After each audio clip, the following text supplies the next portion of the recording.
The mess hall fell silent, except for the metallic clatter of Emily Johnson's tray hitting the concrete floor. 145 soldiers stopped mid-chew, forks suspended in the air like frozen exclamation marks.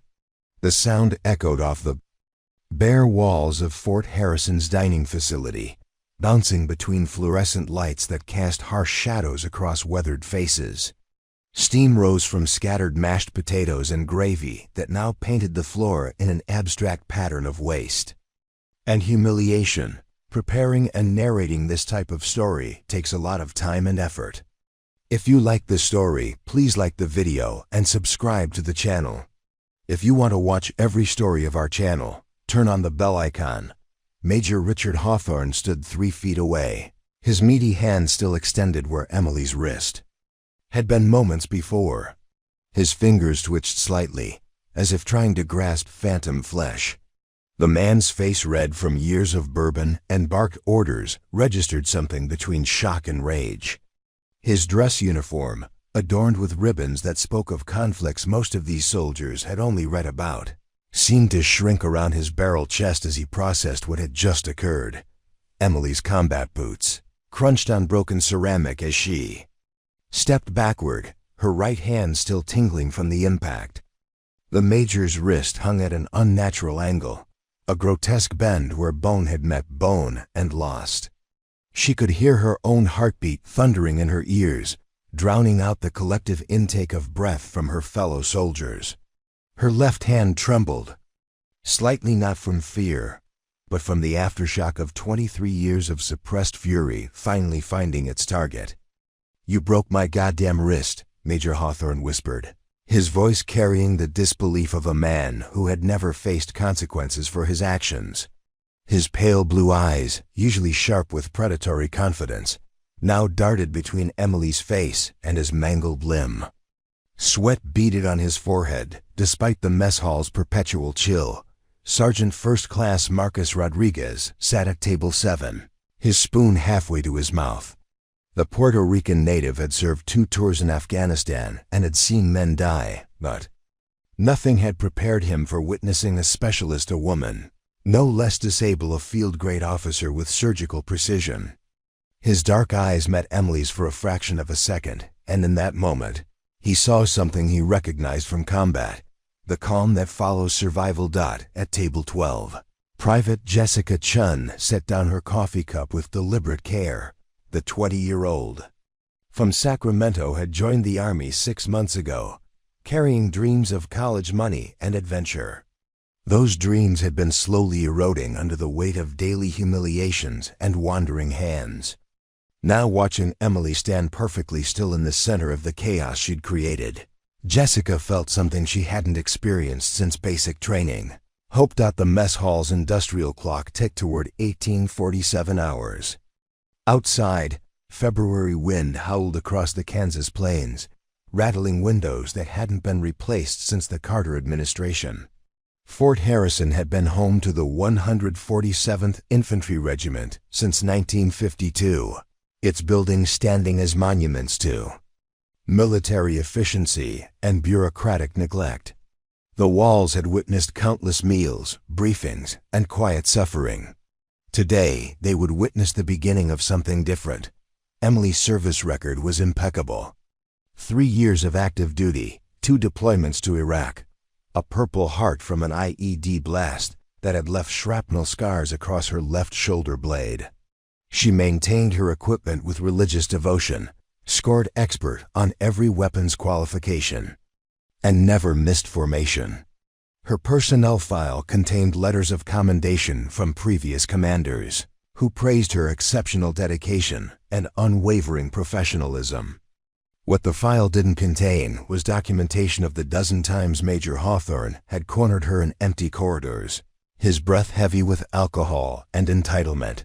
The Major's wedding ring, a simple gold band that spoke of a wife and children. Somewhere in suburbia caught the fluorescent light as he cradled his broken wrist. 27 years of military service had taught him that power was taken, not given.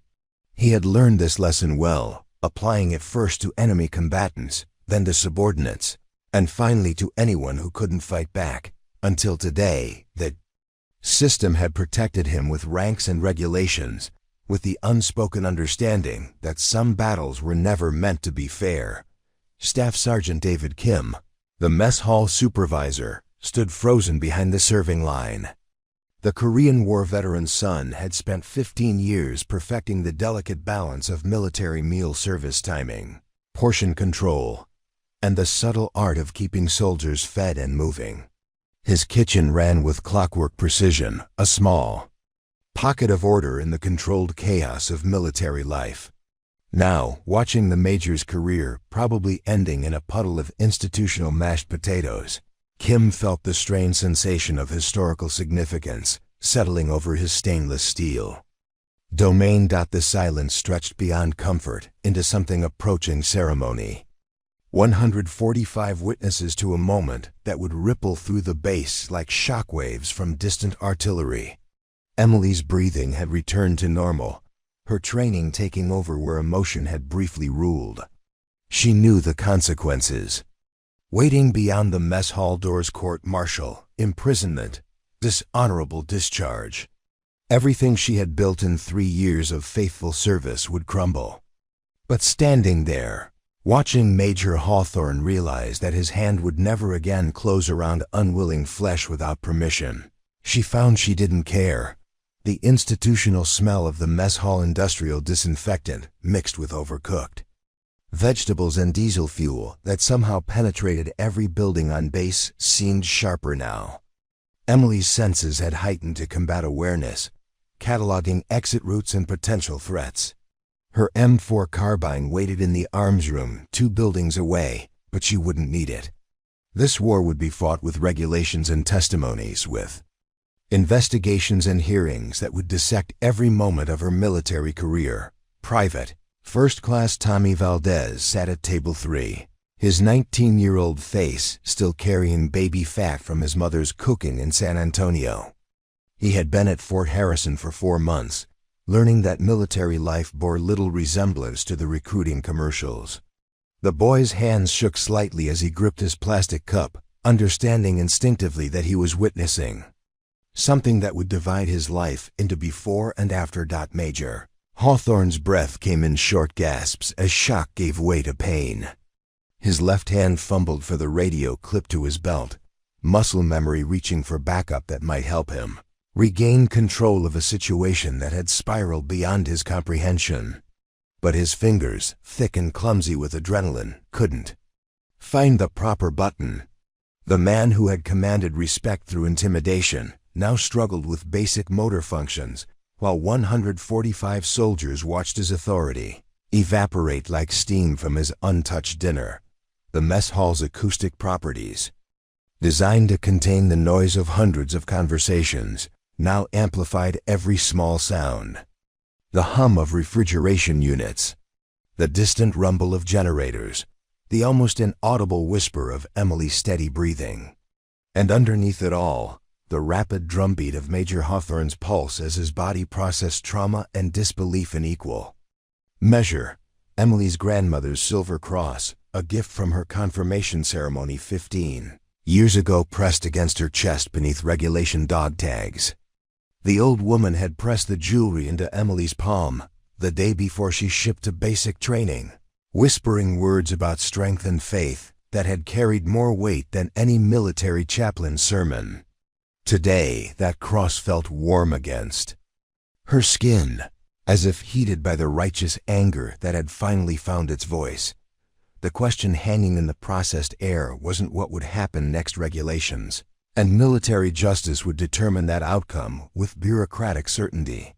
The question was why a decorated soldier with an exemplary record had chosen this moment, in front of these witnesses, to end her career in defense of something the Army claimed to protect but rarely enforced. And whether 145 soldiers who had seen the impossible would find the courage to remember it when investigators came asking questions.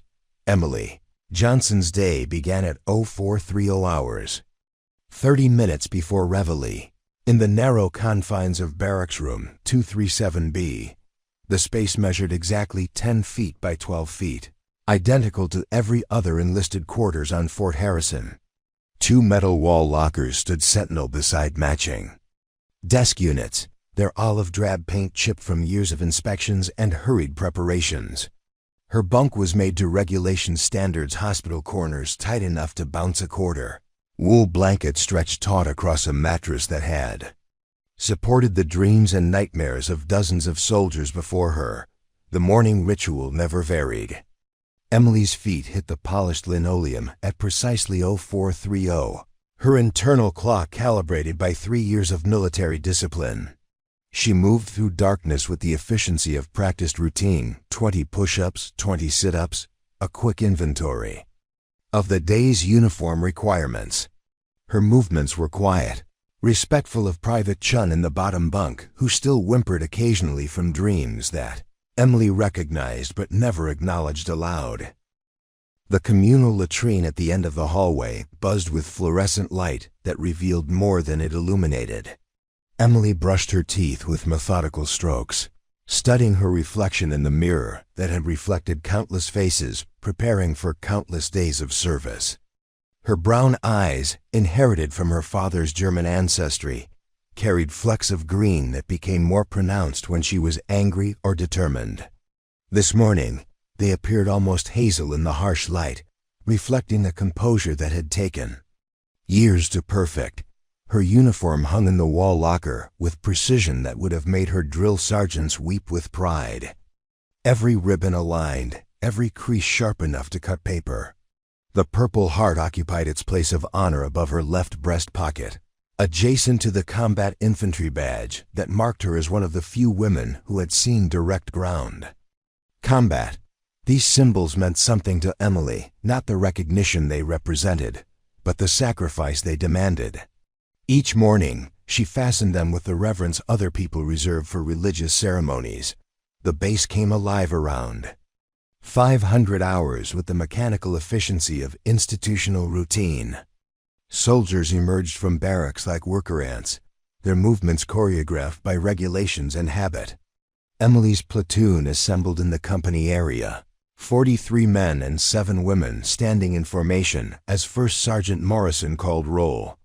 The Kansas wind cut through their physical training uniforms, carrying the scent of distant farmland and the promise of another day measured in cadence calls and task completion. During morning PT, Emily excelled without drawing attention to herself. Her scores on the Army Physical Fitness Test consistently placed her in the 90th percentile, but she deliberately held back enough to avoid standing out. Excellence could be as dangerous as failure in an organization that valued conformity above all else. She ran with smooth efficiency, her breathing controlled even during the most demanding exercises. Other soldiers struggled and gasped. Emily endured with the quiet dignity of someone who had learned that survival often depended on not being noticed.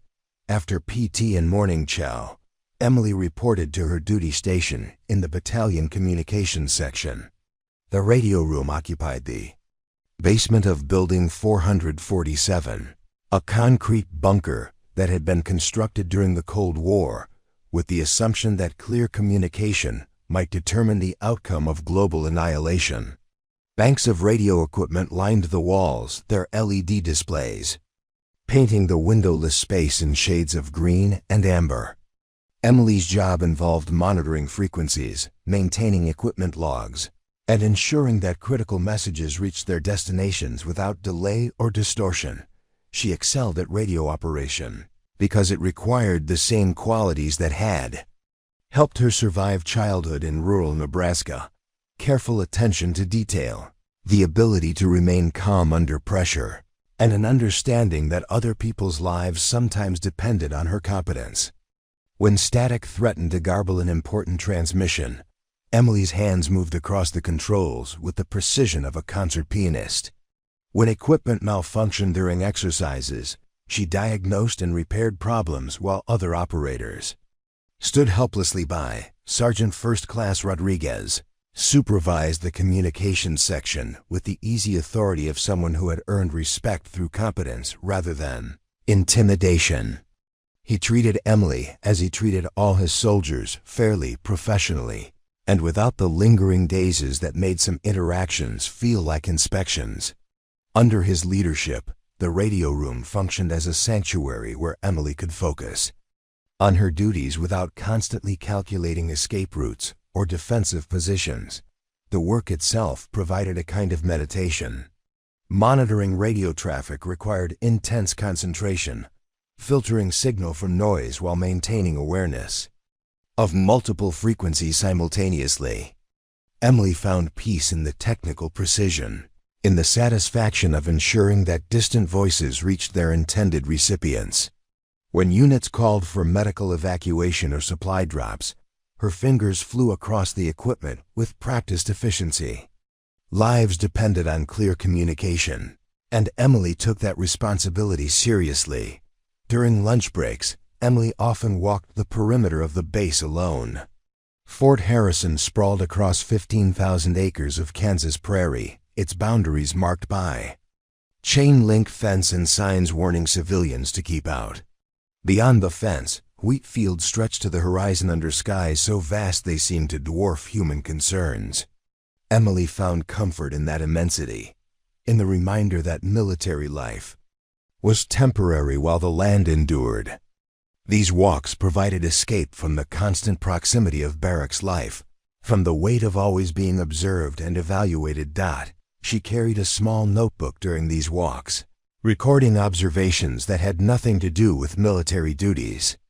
The way morning light struck the water tower, the sound of wind through prairie grass, the formation of clouds that brought weather from Colorado and Wyoming. These notes would never appear in any official report, but they helped Emily remember that she existed as more than a collection of military, occupational specialties and performance ratings. Letters from home arrived sporadically, forwarded through a chain of postal clerks who sorted mail with the efficiency of agricultural machinery. Emily's mother wrote faithfully every 2 weeks, her cursive handwriting filling pages with news from Millfield, Nebraska, population 847. The letters described church socials and high school football games, neighbors' marriages and divorces, the eternal cycle of planting and harvest that governed life in farming communities.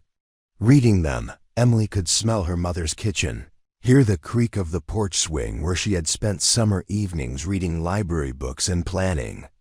Her escape to a larger world. Her father's letters came less frequently but carried more weight. A Vietnam veteran who had returned to Nebraska with shrapnel in his leg and shadows in his eyes, he understood military service in ways her mother could not. His messages were brief, usually typed on the old manual typewriter in the farm office. He wrote about weather and crop prices, but between the lines, Emily heard the questions he was too proud to ask directly.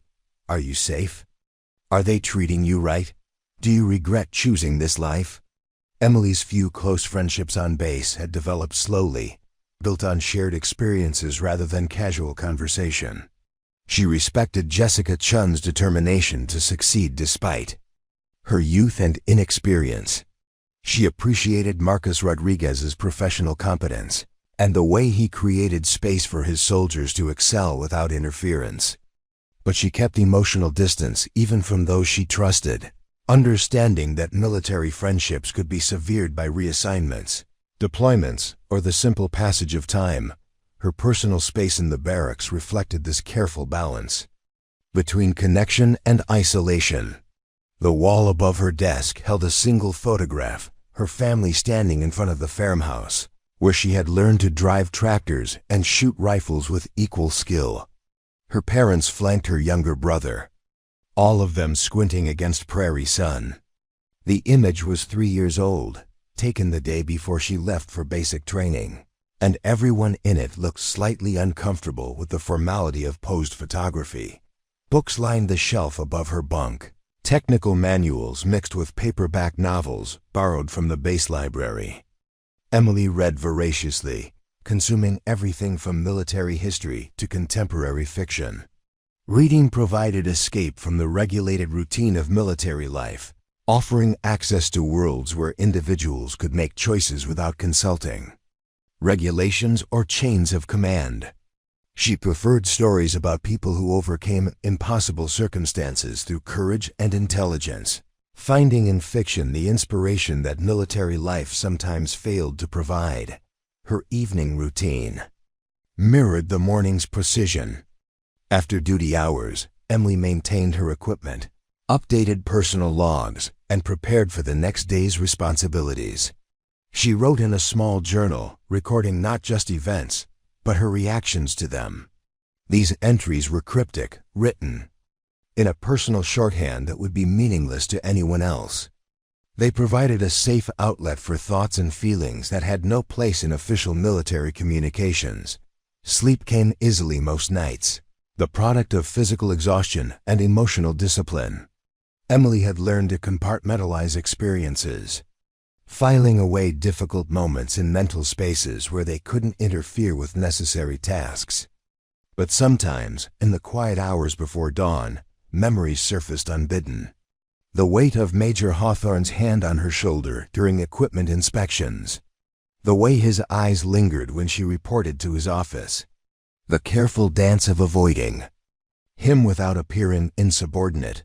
These experiences weren't unique to Emily's service. Every woman on base had stories, unwanted attention disguised as mentorship, comments that crossed professional boundaries, the subtle ways that military hierarchy could be used to exploit rather than protect. They shared these stories in whispered conversations in supply closets and during brief encounters in empty hallways. But institutional solutions remained elusive, buried under layers of bureaucracy and the unspoken assumption that such problems were the price of admission to a man's world. Emily's training had prepared her for many aspects of military life: combat, stress, equipment failure, the physical demands of deployment. But no manual addressed the psychological toll of constant vigilance against threats that wore the same uniform she did. No field manual explained how to maintain professionalism while calculating defensive responses to superiors who viewed authority as license rather than responsibility. The contradiction ate at her daily. She had joined the army to serve her country, to be part of something larger than the limited opportunities available in rural Nebraska. Military service promised adventure, education, and the chance to test herself against meaningful challenges. In many ways, it had delivered on those promises. She had traveled to countries she had only read about, worked with technology that seemed like science fiction, and proven herself capable of performing under conditions that would have broken the person she had been 3 years ago. But the service also demanded sacrifices that weren't mentioned in recruiting materials. The sacrifice of privacy, as every aspect of personal life became subject to official scrutiny. The sacrifice of spontaneity, as regulations governed everything from hairstyle to recreational activities. And the sacrifice of the assumption that competence and dedication would be enough to earn respect and fair treatment. Emily's record reflected her adaptation to these demands. Her efficiency reports consistently rated her among the top performers in her unit. Her supervisors praised her reliability, her technical expertise, and her ability to remain calm under pressure. She had received 2 letters of commendation for actions during deployment, recognition of her role in coordinating communications during combat operations that had saved lives, and accomplished missions. Yet none of this professional success addressed the central tension of her military experience. She had proven herself capable of handling enemy contact, equipment failures, and the stress of life or death decisions. But the daily wear of smaller humiliations, the jokes that weren't quite harassment, the assignments that seemed designed to test her tolerance rather than her abilities, the constant need to prove that she belonged created a different kind of combat stress. This morning, February 15th, Emily's reflection in the latrine mirror showed the same composed face that had greeted her for 3 years of Army service. But something beneath the surface had shifted during the night. Perhaps it was Jessica Chun's quiet sobbing from the bottom bunk. Perhaps it was the letter from her father, with its carefully worded questions about her well-being. Or perhaps it was simply the accumulation of 1,000 small compromises reaching critical mass. As Emily prepared for another day of service, she felt the weight of her grandmother's cross against her chest. The old woman had pressed the jewelry into her palm with words about standing up for what was right, even when the cost was high. Today, those words carried unusual weight, as if the morning routine was preparing her for something more significant than another day of radio operations and military courtesy. The woman who walked to morning formation was the same Emily Johnson, who had walked there every day for 3 years. But the internal calculations had changed.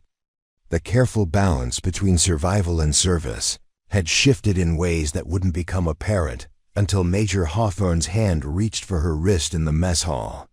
Until 145 soldiers witnessed the moment when compromise ended and consequence began. The pattern had been established over months, so gradually that Emily almost convinced herself it was normal. Major Hawthorne's requests for private meetings increased from weekly to almost daily, always scheduled during off-duty hours when the administrative offices emptied and shadows grew long in the hallways of Building 229. His explanations seemed reasonable on the surface: performance counseling, career guidance, discussions about her future in the Army. But Emily's instincts, honed by 2 deployments where attention to detail meant survival, recognized the predatory patience beneath his professional facade. The first incident occurred during her 2nd month at Fort Harrison, in the communications equipment storage room, deep in the basement of Building 447. Emily had been conducting routine maintenance on radio batteries when Major Hawthorne appeared in the doorway. His presence, unexpected and somehow wrong in the confined space. The room measured barely 6 feet square, lined with metal shelving that held thousands of dollars worth of sensitive electronic components. His broad frame blocked the only exit. "Specialist Johnson," he had said, his voice carrying the casual authority of rank. "Working late again, I see."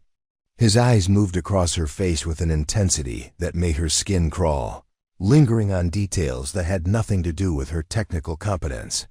The Major stepped closer, close enough that she could smell the bourbon on his breath and the stale cigarette smoke that clung to his uniform. Despite base smoking regulations, Emily had pressed herself against the equipment shelves, plastic battery cases digging into her back as she tried to maintain respectful distance. "Just finishing the quarterly maintenance, sir. Should be done in 15 minutes.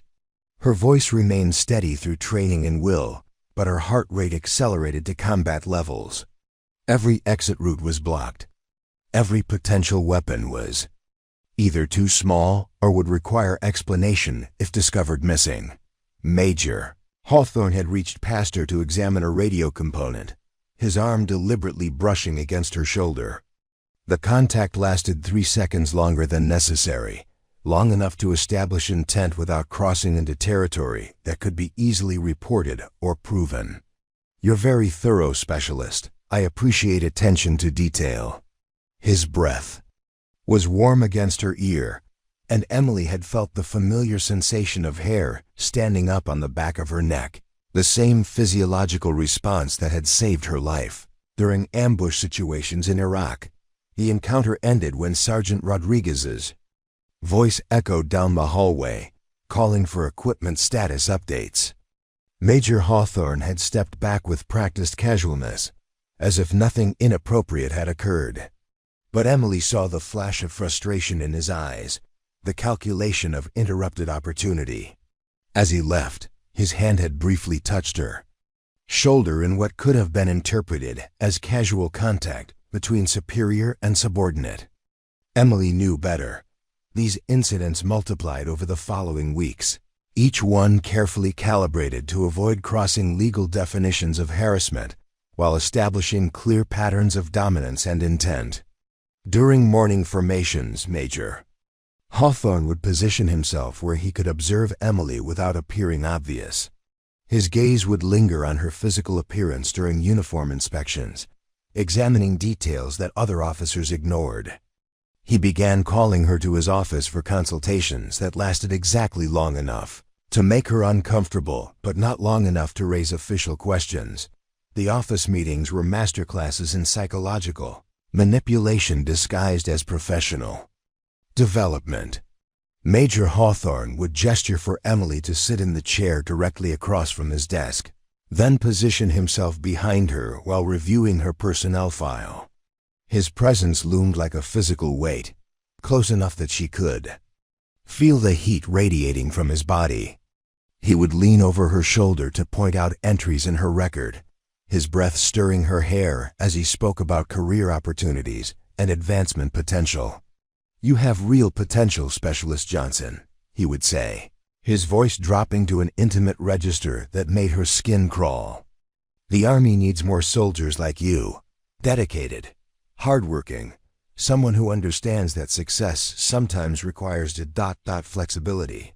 The pause before that final word carried implications that made Emily's combat training surge to the surface. Her hands would clench involuntarily, muscle memory calculating strike patterns and escape routes, while her face maintained the neutral expression expected from enlisted personnel. The major's desk held carefully chosen, personal items that reinforced his authority and normalcy. Framed photographs of his wife and 2 teenage children occupied prominent positions, their smiling faces serving as both humanizing touches and shields against accusations. His military awards covered one wall in precise rows, documenting 27 years of service across multiple conflicts and duty stations. The combined message was clear. He was a family man, a decorated veteran, a respected leader whose word would carry significantly more weight than any accusations from a junior enlisted soldier. Emily's attempts to avoid these encounters became increasingly difficult as Major Hawthorne adjusted his tactics. He began timing his presence in common areas to coincide with her routine movements. When she walked to the mess hall, he would appear in the corridor, falling into step beside her with casual comments about base operations or current events. His proximity during these encounters pushed the boundaries of professional interaction while remaining technically appropriate for public observation. The gymnasium provided another venue for his calculated harassment. Major Hawthorne would schedule his workouts to overlap with Emily's physical training time, positioning himself on adjacent equipment where he could observe her exercise routine. His comments remained ostensibly professional observations about her technique, suggestions for improvement, casual remarks about military fitness standards. But his attention was sexual, his gaze lingering on her body in ways that made her feel exposed, despite appropriate athletic attire. Other soldiers began to notice the pattern, though their responses varied based on rank, gender, and personal courage. Staff Sergeant Kim, the veteran mess hall supervisor, would position himself strategically during evening meals, ensuring that Emily had clear sight lines to friendly faces when Major Hawthorne appeared. His intervention was subtle but unmistakable, a reminder that she wasn't completely isolated in her situation. Private Chun, Emily's barracks roommate, witnessed enough interactions to understand the dynamic without requiring detailed explanations. The younger woman would create distractions or reasons for Emily to be elsewhere when Major Hawthorne appeared in their vicinity. Her efforts were amateur but heartfelt, showing a loyalty that transcended military hierarchy. During late night conversations in their shared room, Chun would ask careful questions about Emily's well-being, offering support without forcing discussions that Emily wasn't prepared to have. Sergeant Rodriguez observed the pattern from his position as communications section supervisor. His military experience included enough exposure to command abuse that he recognized the warning signs, but his options for intervention were limited by the same hierarchical structure that enabled Major Hawthorne's behavior. Rodriguez began documenting unusual interactions in his personal log, creating an unofficial record that might prove valuable if formal complaints were ever filed. He also adjusted Emily's duty schedules to minimize her exposure to situations where she would be alone and vulnerable. The base chaplain, Captain Williams, noticed Emily's increasingly frequent attendance at optional religious services. Her participation was genuine but desperate, reflecting someone seeking sanctuary in spiritual spaces that military regulations treated as neutral ground. During these services, Emily would sit in the back row with perfect posture and distant eyes, absorbing words about justice and redemption while calculating survival strategies for the week ahead. Captain Williams was a Presbyterian minister from Iowa who had joined the Army to serve soldiers' spiritual needs during their most challenging assignments. His training at the chaplain school included education about military sexual assault and harassment, but his practical experience with such cases was limited. He recognized Emily's distress without fully understanding its source, offering general counseling about stress management and faith-based coping strategies while hoping that she would provide more specific information about her situation. Breaking point approached through a series of escalating incidents that pushed Emily's tolerance beyond its limits.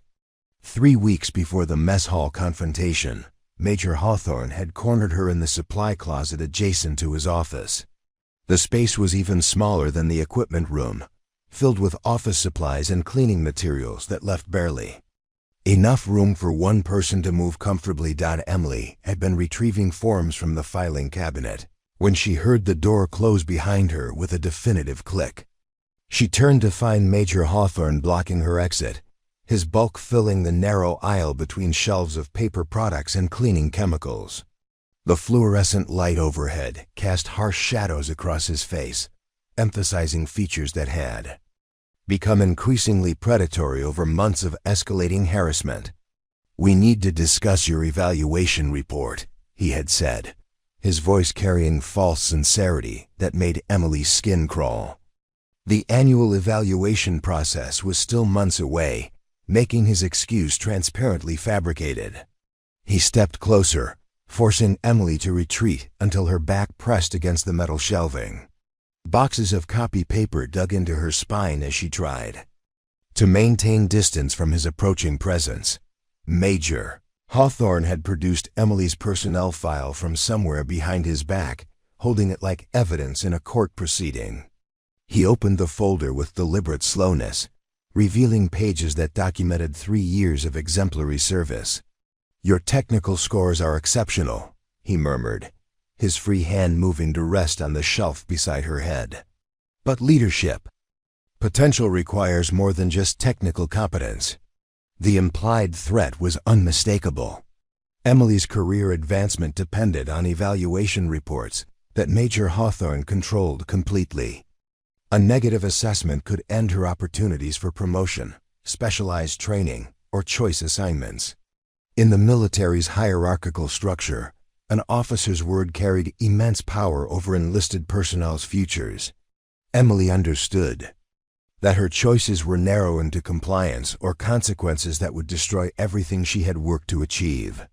"Sir, I believe I have demonstrated leadership potential through my performance ratings and supervisory experience," she had replied, her voice steady despite the adrenaline coursing through her system. Her combat training whispered tactical assessments, angles of attack, vulnerable points, weapons of opportunity. But military regulations and career survival demanded restraint, even in situations that civilian law would recognize as criminal. Assault. Major Hawthorne had leaned closer, his face inches from hers as he pretended to study her personnel file. "Leadership is about relationships, Specialist Johnson.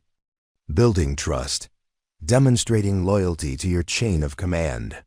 His breath carried the scent of coffee and something predatory that made Emily's instincts scream warnings that she couldn't legally act upon. The encounter ended when voices in the hallway announced the approach of other personnel.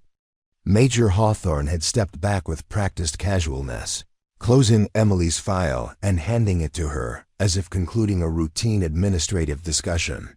"Think about what we've discussed," he had said, his words carrying layers of meaning. That chilled Emily to her core, Your future in the Army depends on making smart decisions. Emily had escaped the supply closet with her career intact, but her sense of safety shattered. The message was clear: comply with his demands, whatever they might be, or watch her military future disappear in negative evaluation reports that would follow her for the remainder of her service. The choice was stark: submit to sexual harassment and probable assault, or sacrifice 3 years of exemplary service to a system that was supposed to protect her but instead enabled her tormentor. The psychological toll of constant vigilance began affecting Emily's performance in subtle ways. Her sleep became fragmented, interrupted by hypervigilant awareness of every sound in the barracks hallway. Her appetite decreased as anxiety made food taste like cardboard and her stomach churn with stress chemicals. During radio operations, she found herself monitoring not just official communications but the background conversations of personnel moving through the building, constantly alert for the sound of Major Hawthorne's voice approaching her duty station. Physical symptoms accompanied the psychological stress. Tension headaches plagued her mornings, their throbbing intensity matched only by the muscle aches that resulted from sleeping in defensive positions. Her hands developed a slight tremor that she had to consciously control during equipment operations. Weight loss made her uniform fit differently, requiring adjustments that drew unwanted attention from supervisors who might notice changes in her appearance. The isolation was perhaps the most damaging aspect of her situation. Military regulations discouraged fraternization between enlisted personnel and officers, making it difficult to seek support from peers who might not understand the complexities of her predicament. The chain of command that should have provided protection was compromised by Major Hawthorne's position within it. Formal complaint procedures seemed designed to protect the institution rather than individual soldiers, requiring evidence that Emily couldn't safely gather and testimony that could easily be discredited by rank and reputation. Emily's letters home became increasingly strained as she struggled to maintain normalcy while dealing with escalating harassment. Her mother's weekly correspondence continued to arrive with news from Nebraska and expressions of pride in her daughter's military service. Her father's less frequent letters carried questions about her well-being that demonstrated his veterans' understanding of the challenges that military life could present. Emily found herself crafting responses that were technically truthful while omitting the details that would cause her family to worry, or attempt interventions that could make her situation worse. The base mental health services remained off-limits due to the potential career implications of seeking psychological counseling. Military culture viewed mental health treatment as a sign of weakness that could affect security clearances, promotion opportunities, and assignment preferences. Emily understood that documenting stress or anxiety related to her situation could provide Major Hawthorne with additional weapons to use against her. Career prospects. Religious counseling for the chaplain's office offered some relief, though Emily was careful to frame her discussions in general terms rather than specific accusations. Captain Williams provided stress management techniques and spiritual guidance that helped her maintain emotional equilibrium, but his training didn't extend to the tactical aspects of surviving institutional harassment while preserving career viability. The breaking point arrived on Valentine's Day, exactly 24 hours before the mess hall incident that would change everything. Emily had been working late in the communications center, completing monthly equipment reports that were due the following morning. The building was nearly empty, with only essential personnel maintaining minimal operations during evening hours. The fluorescent lights in the basement radio room buzzed with electrical efficiency, creating an environment of sterile isolation that should have felt safe but instead felt like a trap. Major Hawthorne's appearance at 2,100 hours violated multiple protocols regarding after-hours access to secure communications facilities. His presence in the basement required authorization from the officer of the day and justification related to official duties. Emily understood immediately that his arrival was neither authorized nor related to legitimate military business. "Working. Late again, Specialist Johnson," he had said, his voice carrying the false warmth that preceded his most aggressive approaches. He wore his dress uniform despite the late hour, the ribbons and badges catching the harsh light as he moved into the radio room's confined space. The heavy door closed behind him with the pneumatic hiss that indicated automatic, locking, a security feature designed to protect classified equipment that now served to isolate Emily from potential assistance. Emily's training kicked in with crystal clarity. Combat awareness flooded her system, analyzing threats and opportunities with the efficiency that had kept her alive during enemy contact in Iraq. Major Hawthorne outweighed her by at least 60 pounds and held every advantage that military hierarchy could provide. But Emily had survived ambush, improvised explosive devices, and close-quarters combat. She understood that survival sometimes required escalation beyond what regulations anticipated. "Sir, I'm completing the monthly maintenance reports," she had replied, her voice steady as granite while her mind calculated distances and angles. "They're due at 0800 tomorrow." Her hands continued working on the keyboard, maintaining the appearance of routine activity while her peripheral vision tracked his movements. The radio equipment provided both obstacles and opportunities, heavy enough to serve as barriers, electronic enough to create distractions if damaged. Major Hawthorne had moved closer, his bulk casting shadows across her workstation as he leaned over her shoulder to examine her computer screen. "These reports show impressive attention to detail," he murmured, his breath warm against her neck. "The kind of dedication that deserves recognition." His hand had settled on her shoulder with proprietary familiarity, fingers squeezing gently in a gesture that crossed every boundary of professional interaction. Emily's muscle memory responded before her conscious mind could intervene. 3 years of military training and 2 combat deployments had programmed reflexive responses to unwanted physical contact in threatening situations. Her shoulder rolled forward and down, breaking his grip with techniques learned in combatives training. She stood and turned in one fluid motion, creating distance while maintaining defensive positioning between him and her body. "Sir, I need to finish these reports," she had said, her voice carrying the edge of controlled violence that Major Hawthorne had never heard from her before. "The radio equipment requires my full attention for safety and security purposes." The words were regulation perfect, professionally appropriate, and delivered with enough steel to make clear that further advances would meet with escalating resistance. But Major Hawthorne had interpreted her defensive posture as challenge rather than warning. His face flushed with anger and frustrated desire as he stepped closer, using his superior height and weight to loom over her in the confined space. "You seem to be forgetting who you're talking to, Specialist," he had snarled, his voice dropping to the register he used when disciplining subordinates. "I'm trying to help your career, but that assistance requires a certain level of ... cooperation." The threat was explicit now, stripped of the professional camouflage that had disguised months of harassment. Emily's choice was clear: submit to sexual assault or face the destruction of her military career through false accusations and negative evaluations. The system she had sworn to serve was being weaponized against her by a superior officer who understood that institutional power could be more effective than physical force. Emily had felt something snap inside her chest, not physically, but spiritually. The careful balance between survival and service that had sustained her through 3 years of military life suddenly tilted beyond recovery. Her grandmother's voice whispered from memory about standing up for what was right, even when the cost was high. Her father's letters echoed with unspoken questions about whether the army was protecting his daughter or feeding her to wolves in uniform.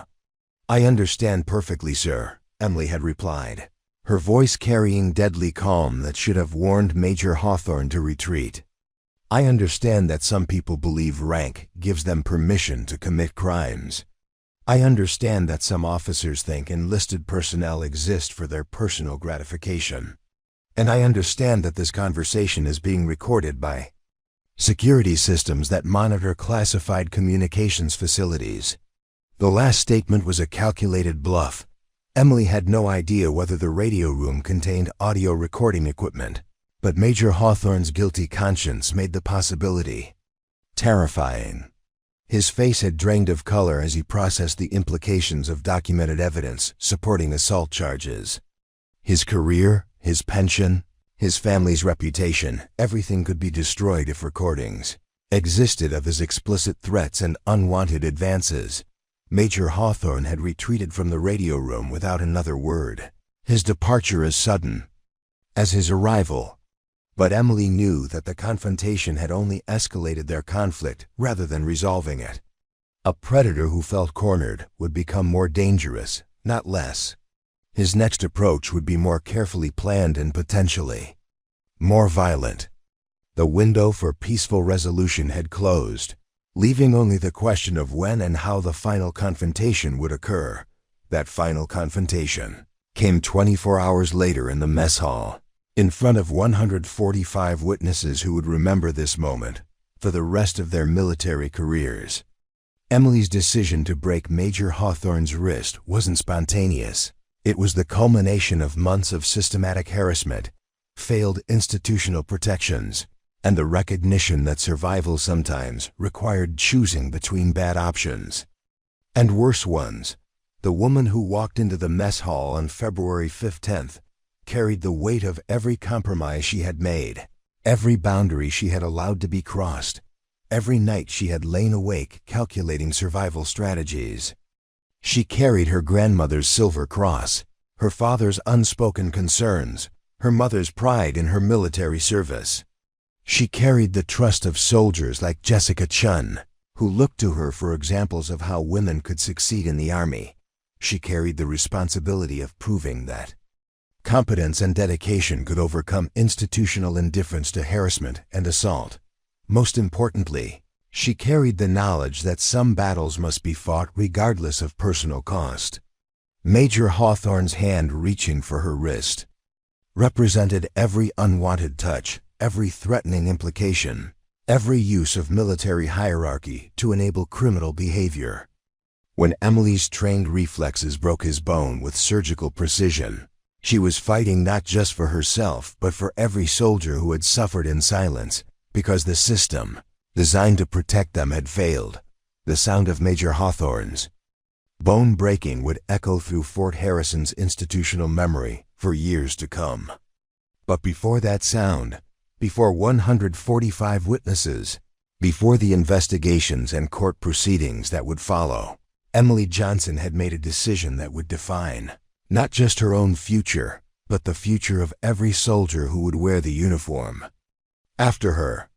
She had decided that some things were worth fighting for, even when fighting meant sacrificing everything else. The aftermath of Major Hawthorne's broken wrist unfolded with the mechanical precision that military institutions reserved for crisis management. Within minutes of Emily's defensive action, the mess hall transformed from a dining facility into a crime scene, complete with witnesses, evidence, and the kind of institutional damage control that could make or break careers at every level of the command structure. Master Sergeant Patricia Coleman arrived first, her 22 years of Army service having taught her to recognize watershed moments when they occurred. The senior non-commissioned officer had been reviewing duty rosters in her office when Private Valdez burst through her door, his teenage face pale with shock and excitement. "Ma'am, you need to get to the mess hall right now. Specialist Johnson just broke Major Hawthorne's wrist in front of everybody." Coleman's immediate response revealed the depth of institutional knowledge that separated career soldiers from temporary service members. She didn't ask why Emily had assaulted a superior officer. She asked whether Emily was safe and whether the situation was contained. Her priorities reflected hard-won understanding that in cases involving sexual harassment and violence, The victim's safety often remained at risk long after the initial confrontation ended. The mess hall scene that greeted Coleman challenged everything she thought she understood about military discipline and proper channels. 145 soldiers remained seated at their tables, their meals forgotten as they witnessed history unfold in real time. Emily stood perfectly still in the center of the dining area, her posture erect and her hands visible, demonstrating the kind of tactical awareness that suggested she expected to be perceived as a continuing threat. Major Hawthorne sat heavily in a chair that someone had provided, his broken wrist cradled against his chest while his face cycled through expressions of pain, shock, and barely controlled rage. Coleman's assessment of the situation was immediate and comprehensive. Emily's defensive positioning, the major's obvious injury, the absolute silence of 145 witnesses, everything pointed to an incident that had escalated far beyond simple insubordination. The senior NCO's experience with similar cases told her that Emily's action had been either completely unjustified or completely necessary. Given the participants involved, Coleman suspected the latter. "Everyone back to your meals," Coleman commanded, her voice carrying the authority that made senior enlisted personnel the backbone of military operations. "This situation is under control." But her words couldn't erase what 145 soldiers had witnessed, and she knew that attempts at institutional damage control had already failed.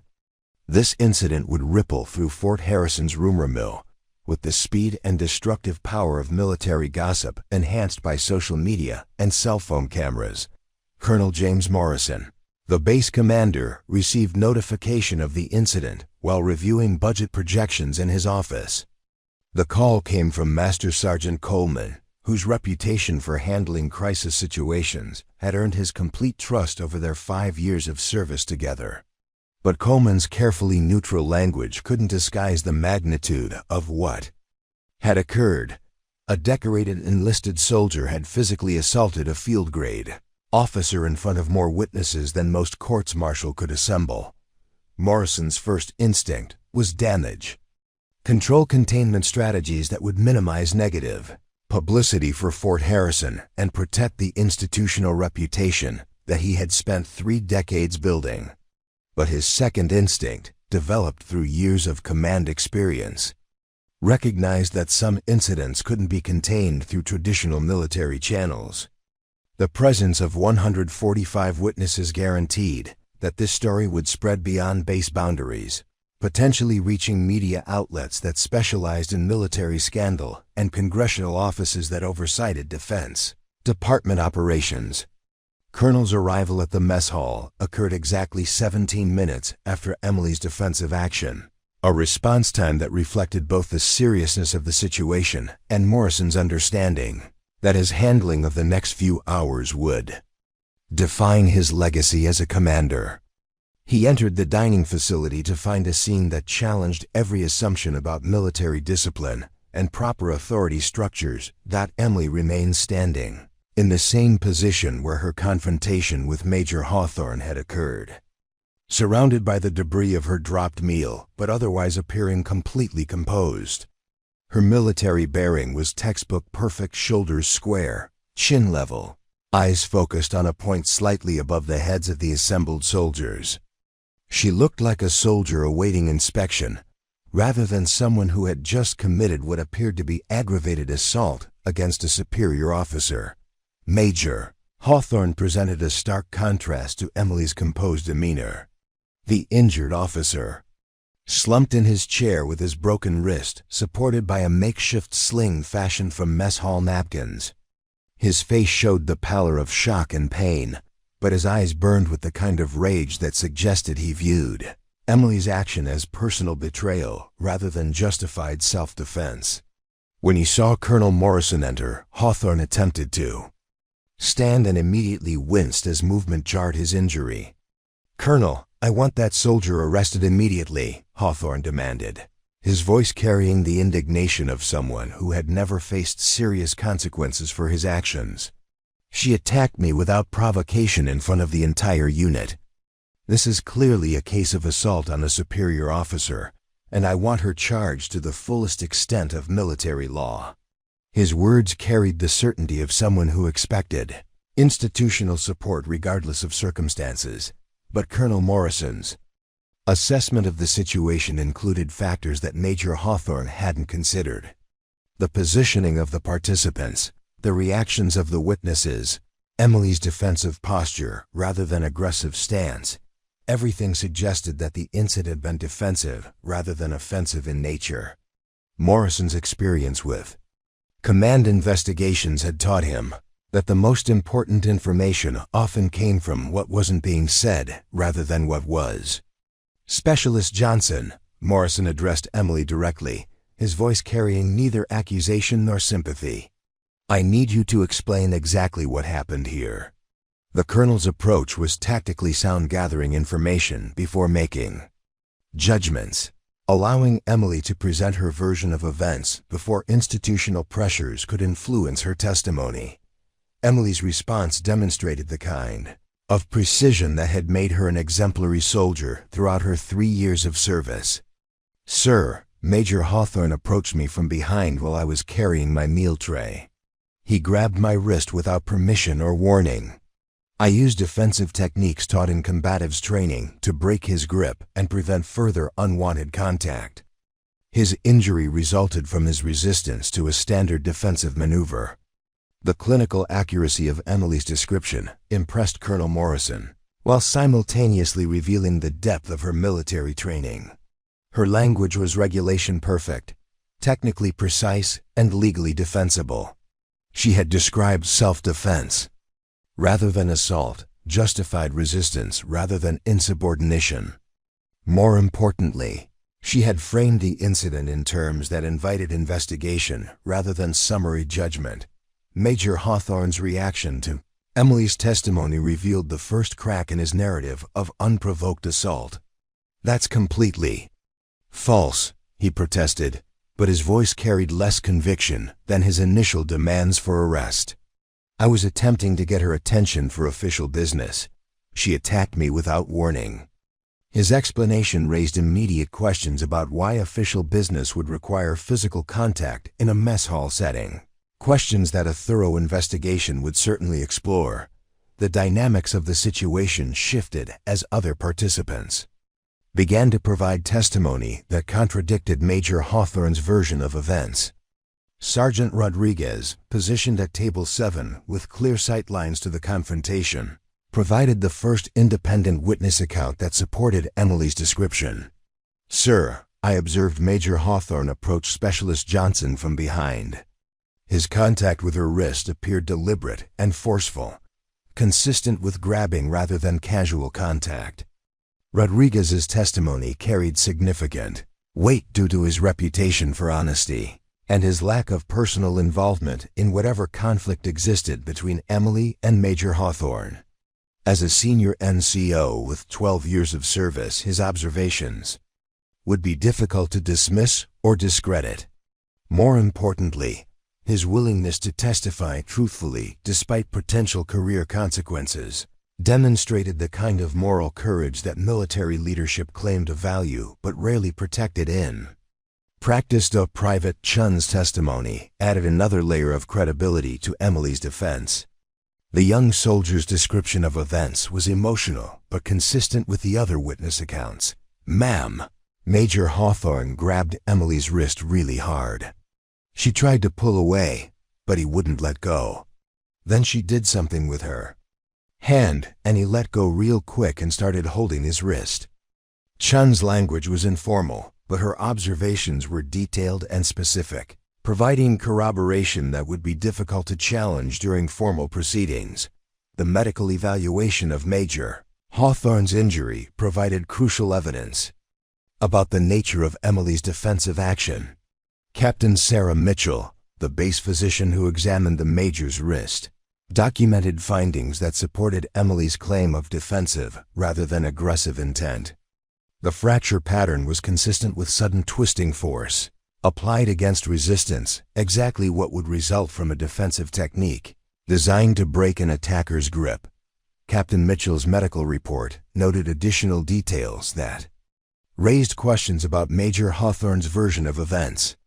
The angle and location of the fracture suggested that his hand had been gripping something or someone with significant force when the injury occurred. The defensive wounds on Emily's wrist, visible as red marks where fingers had pressed against bone, provided physical evidence of unwanted contact that preceded her defensive action. The investigation that followed Emily's confrontation with Major Hawthorne revealed a pattern of behavior that extended far beyond their personal conflict. Colonel Morrison authorized a comprehensive review of harassment complaints, personnel actions, and informal reports that might indicate systematic problems within the base command structure. What emerged was a disturbing picture of institutional failure that had enabled predatory behavior while silencing victims through intimidation and career threats. Staff Sergeant Kim's testimony provided historical context that transformed Emily's incident from isolated assault to justified resistance against systematic harassment. The mess hall supervisor's records documented dozens of interactions between Major Hawthorne and female soldiers that violated professional boundaries while remaining technically within the broad parameters of military courtesy. His detailed logs revealed a pattern of behavior that no single victim could have documented alone.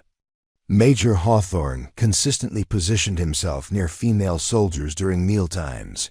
Kim testified during his formal interview with investigators. His conversations were longer than necessary, his proximity was inappropriate, and several soldiers altered their eating schedules to avoid contact with him. I documented these patterns because they created disruption in mess hall operations and made soldiers uncomfortable in what should have been a safe environment.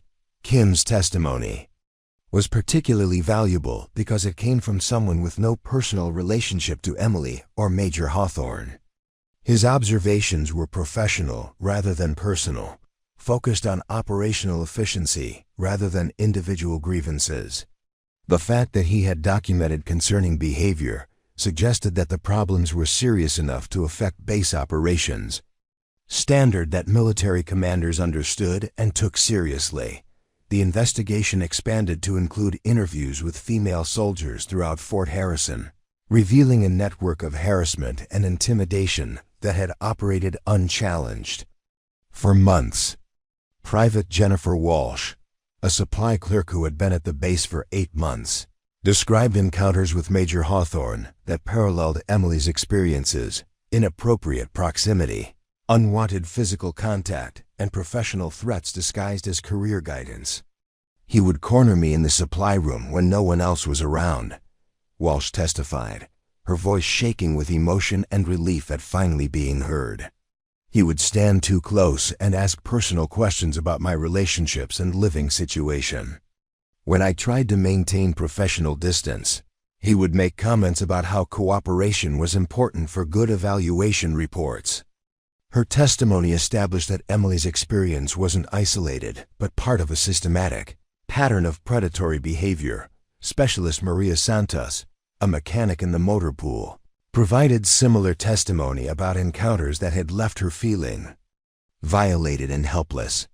Major Hawthorne would find excuses to inspect my work, but his attention was always on me rather than the vehicles, she explained during her interview.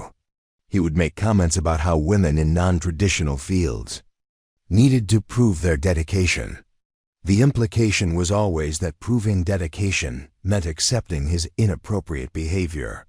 The accumulation of testimony from multiple victims created a compelling case that Emily's actions were defensive rather than aggressive in nature. But it also revealed the systematic failure of institutional protections that should have prevented the situation from escalating to physical confrontation. Multiple women had attempted to report concerning behavior through proper channels, only to be discouraged by supervisors who viewed such complaints as potential career threats rather than legitimate grievances. Captain Williams, the base chaplain, provided testimony that revealed his own failure to recognize and respond appropriately to Emily's distress. During their private counseling sessions, Emily had spoken in general terms about stress and anxiety, without providing specific details about harassment. Williams now understood that his failure to ask direct questions had allowed her situation to deteriorate while she struggled with problems that required institutional rather than spiritual solutions. "I should have recognized the signs," Williams admitted during his interview with investigators. Specialist Johnson was clearly in distress, but I focused on providing general counseling rather than identifying specific threats to her well-being. My training included education about military sexual harassment, but I failed to apply that knowledge when it could have prevented this situation from escalating. His honest self-assessment provided valuable insights into how institutional failures occurred at multiple levels. The investigation's most damaging revelation concerned Major Hawthorne's previous assignments and the pattern of transfer and promotion that had allowed his predatory behavior to continue unchecked. Records from his previous duty stations revealed informal complaints that had been resolved through counseling and transfer rather than formal discipline. The military's tendency to move problem officers rather than addressing their behavior had created a situation where Hawthorne's victims were scattered across multiple bases. While he continued to receive promotions and positive evaluations, Lieutenant Colonel David Park, Hawthorne's previous commander at Fort Campbell, provided testimony that revealed the institutional pressures that discouraged thorough investigation of harassment complaints. Major Hawthorne was technically competent and met all performance standards, Park explained. When informal complaints arose, I counseled him about appropriate professional behavior and recommended his transfer to avoid further incidents. Now understand that this approach protected the institution while enabling continued predatory behavior. Park's testimony illustrated the fundamental contradiction between military claims of zero tolerance for harassment and the practical reality of how such cases were actually handled. The pressure to maintain unit readiness and avoid negative publicity often resulted in transfers and quiet counseling rather than formal investigations that could result in criminal charges or career-ending discipline. This approach protected commanders' reputations while exposing future victims to danger. The investigation also revealed Emily's attempts to seek help through proper channels and the institutional barriers that had prevented effective response. Her discussions with Sergeant Rodriguez about duty schedule adjustments were documented in personnel records that showed her supervisor's efforts to protect her within the limited authority available to non-commissioned officers. Rodriguez's attempts to minimize Emily's exposure to harassment situations demonstrated both his understanding of the problem and his frustration with the lack of effective solutions. Captain Mitchell's medical records revealed Emily's increasing visits to the base clinic for stress-related symptoms that should have triggered mental health referrals and command attention. Headaches, insomnia, and anxiety symptoms were documented over a 6-month period, creating a medical timeline that correlated with the escalation of Hawthorne's harassment. The failure to connect these symptoms to workplace stress represented another institutional failure that had allowed the situation to deteriorate. The investigation's findings created a crisis of leadership that extended far beyond Emily's confrontation with Major Hawthorne. Colonel Morrison faced questions about command climate, supervision of subordinate officers, and the effectiveness of harassment prevention programs. His responses would determine not only the outcome of Emily's case but the future credibility of Fort Harrison's leadership structure. Morrison's decision to support Emily's claim of self-defense, while simultaneously acknowledging institutional failures, represented a calculated risk that could either restore confidence in base leadership or end his military career.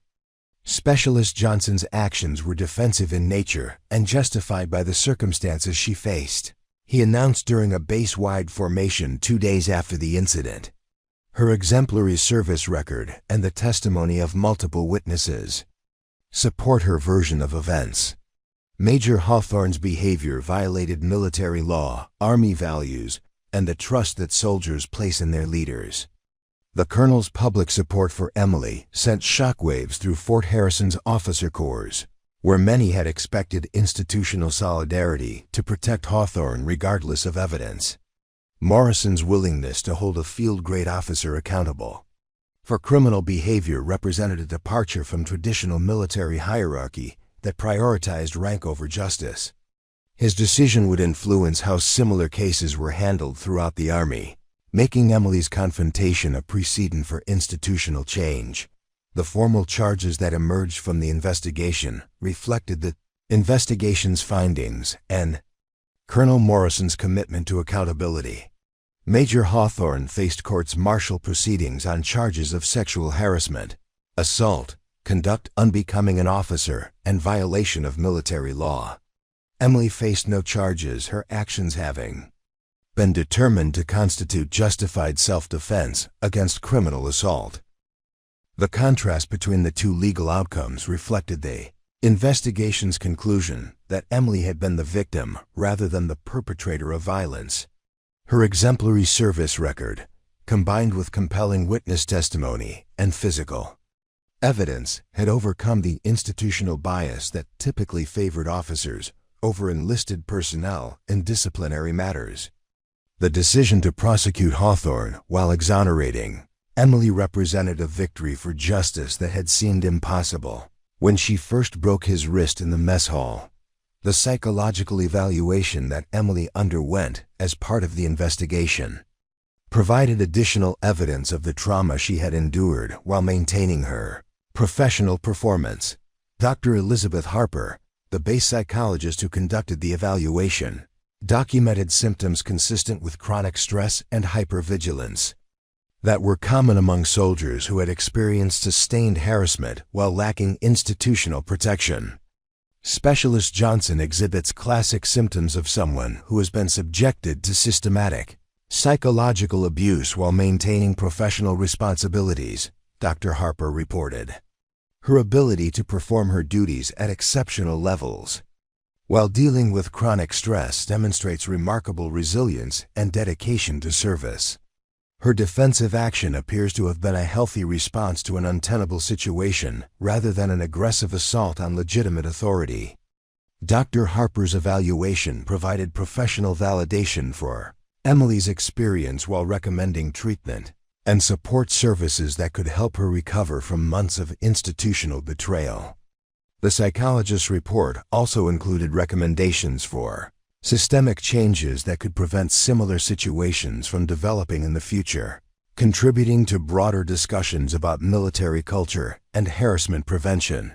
The media attention that surrounded Emily's case brought national scrutiny to military harassment policies and the effectiveness of institutional protections for service members who reported sexual misconduct. News outlets across the country picked up the story of a decorated female soldier who had been forced to defend herself against a predatory officer because the military's protective systems had failed her. The coverage generated public pressure for military reform that extended far beyond Fort Harrison's boundaries. Congressional representatives from Emily's home state of Nebraska joined the chorus of voices demanding accountability and reform. Senator Margaret Thompson, a member of the Armed Services Committee, used Emily's case as evidence that military culture needed fundamental changes rather than cosmetic policy adjustments. Specialist Johnson should never have been placed in a position where physical self-defense was her only option, Thompson declared during the committee hearing. The failure of institutional protections in her case represents a systemic problem that endangers service members and undermines military readiness. The broader implications of Emily's confrontation with Major Hawthorne extended beyond individual accountability to questions about military culture, leadership development, and the effectiveness of harassment prevention programs. Her case became a catalyst for discussions about how military institutions could better protect service members while maintaining the discipline and hierarchy necessary for effective operations. The transformation of Fort Harrison began quietly, in the spaces between official pronouncements and policy changes, where military culture actually evolved. 3 weeks after Emily's confrontation with Major Hawthorne, subtle shifts in behavior and attitude rippled through the base like aftershocks. From a seismic event that had fundamentally altered the social landscape, soldiers walked differently, spoke differently, and most importantly, expected different standards from their leaders. The most visible change occurred in the mess hall itself, where Emily's broken meal tray had been replaced, but the memory of her stand remained vivid in the institutional consciousness. Female soldiers no longer hurried through their meals or strategically positioned themselves near exits. Instead, they lingered over conversations, claimed space with the confidence of people who had witnessed justice prevail over hierarchy. The dining facility had been transformed from a place of potential vulnerability into a symbol of resistance against systemic abuse. Staff Sergeant Kim observed these changes with the satisfaction of someone whose quiet documentation had contributed to meaningful reform. His detailed logs of inappropriate behavior, initially maintained for operational efficiency, had become crucial evidence in Major Hawthorne's court-martial proceedings. The mess hall supervisor's role in Emily's vindication had elevated his status from institutional maintainer to guardian of soldier welfare, a transformation that he wore with pride and responsibility. The atmosphere is completely different now, Kim explained to Colonel Morrison during a routine inspection. Soldiers feel safe here in ways they didn't before. They trust that inappropriate behavior will be addressed rather than ignored. That trust makes my job easier and creates a more positive environment for everyone. His observation reflected broader changes occurring throughout the base as leadership accountability became reality rather than mere policy. Emily's daily routine had been transformed by her new role as an unofficial advocate for soldiers facing harassment and discrimination. Her desk in the communications section had become an informal counseling center where service members sought advice about reporting procedures, legal rights, and resources for support. The young woman who had once avoided attention now found herself at the center of a support network that extended throughout Fort Harrison and beyond. The volume of formal harassment complaints increased dramatically in the months following Emily's confrontation, but rather than indicating escalating problems, the surge reflected increasing confidence in institutional response. Soldiers who had previously suffered in silence now believed that their complaints would be taken seriously and investigated thoroughly. The change represented a fundamental shift in military culture, where accountability had replaced cover-up. As the default response to misconduct allegations, Sergeant Rodriguez's communication section had become a model for professional behavior and inclusive leadership that other units throughout the base sought to emulate. His proactive approach to protecting Emily during her period of harassment, combined with his willingness to testify truthfully despite potential career consequences, had established him as a leader worthy of respect and emulation. The section's morale and performance ratings reached unprecedented levels as soldiers responded to leadership they could trust. Leadership isn't about rank or authority, Rodriguez told new NCO candidates during professional development sessions. It's about creating conditions where every soldier can succeed without fear of exploitation or abuse. When leaders fail in that basic responsibility, the mission suffers and people get hurt. Emily's situation taught us that protecting our people isn't just morally right, it's operationally essential. Rodriguez's evolution from technically competent supervisor to moral leader reflected broader changes in military leadership development that emphasized character over mere competence.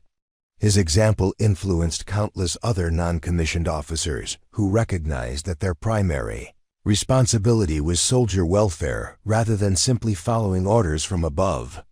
The cultural shift represented a return to military values that had been compromised by decades of institutional tolerance for abuse. Private Chun's transformation from frightened teenager to confident young soldier illustrated the empowering effect of witnessing justice prevail over institutional indifference. Her role as Emily's roommate and witness to the harassment had initially terrified her, But her decision to testify truthfully, despite potential consequences, had revealed reserves of courage she hadn't known she possessed. The experience had fundamentally changed her understanding of military service and her own capabilities. Chun's newfound confidence manifested in improved performance across all aspects of her military duties. Her physical fitness scores increased as anxiety gave way to determination. Her technical skills developed rapidly as she embraced training opportunities that had previously seemed intimidating.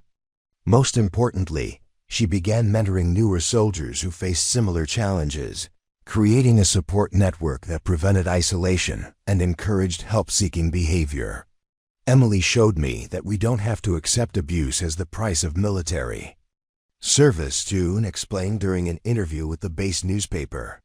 Her courage gave me permission to be brave too. Now I try to pass that message on to other soldiers who might be struggling with similar situations. We're stronger together than any of us are alone. Chun's evolution reflected broader changes. In military culture, where peer support had become as important as official programs in addressing harassment and discrimination, the informal networks that developed around Emily's case created redundant support systems that complemented formal REPORTING procedures and provided emotional assistance that institutional programs often lacked. The court-martial proceedings against Major Hawthorne unfolded with the methodical thoroughness that military justice reserved for cases with significant command attention and public scrutiny. The prosecution, led by Captain Maria Santos from the Staff Judge Advocate's Office, presented overwhelming evidence of systematic harassment, abuse of authority, and assault against a subordinate. The defense struggled to counter testimony from multiple witnesses and compelling physical evidence that supported Emily's claim of justified self-defense.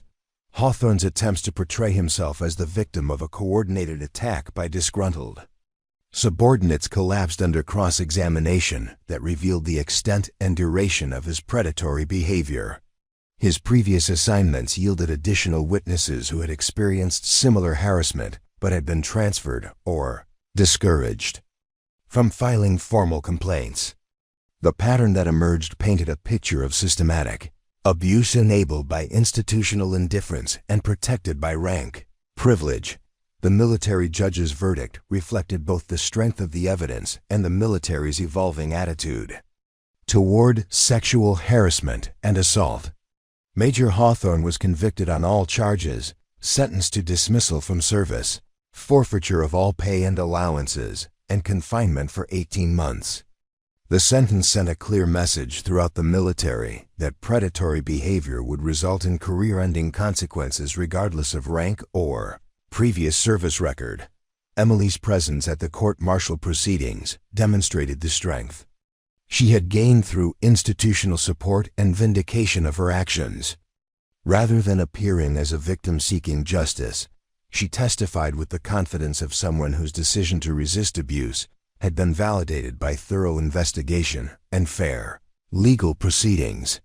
Her testimony was clinical, precise, and devastating in its documentation of systematic harassment and the failure of informal resolution attempts. Major Hawthorne's behavior was criminal, not merely inappropriate, Emily stated during her testimony. His abuse of authority created a hostile work environment that affected not only me but every soldier who witnessed or experienced similar treatment. My decision to defend myself was necessary because institutional protections had failed, and his behavior was escalating toward sexual assault. The clarity and strength of Emily's testimony impressed observers who had expected to see a traumatized victim rather than an empowered advocate for military reform. Her transformation from harassment target to institutional change agent reflected the empowering effect of justice achieved and accountability enforced. The young woman who had once calculated survival strategies now spoke with the authority of someone whose courage had created positive change. Colonel Morrison's role in supporting Emily's case and pursuing accountability for Major Hawthorne established him as a leader willing to prioritize justice over institutional convenience.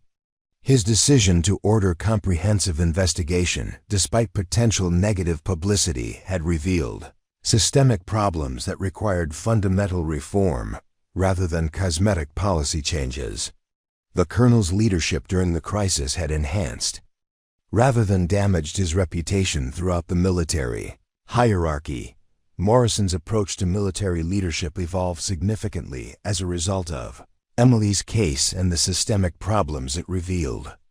His command philosophy shifted from maintaining order through discipline to creating conditions where all soldiers could succeed without fear of exploitation or abuse.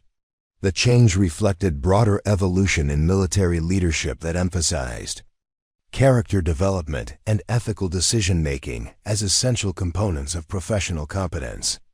Emily's courage forced us to confront institutional failures that we had been ignoring through willful blindness, Morrison reflected during an interview with Army Times.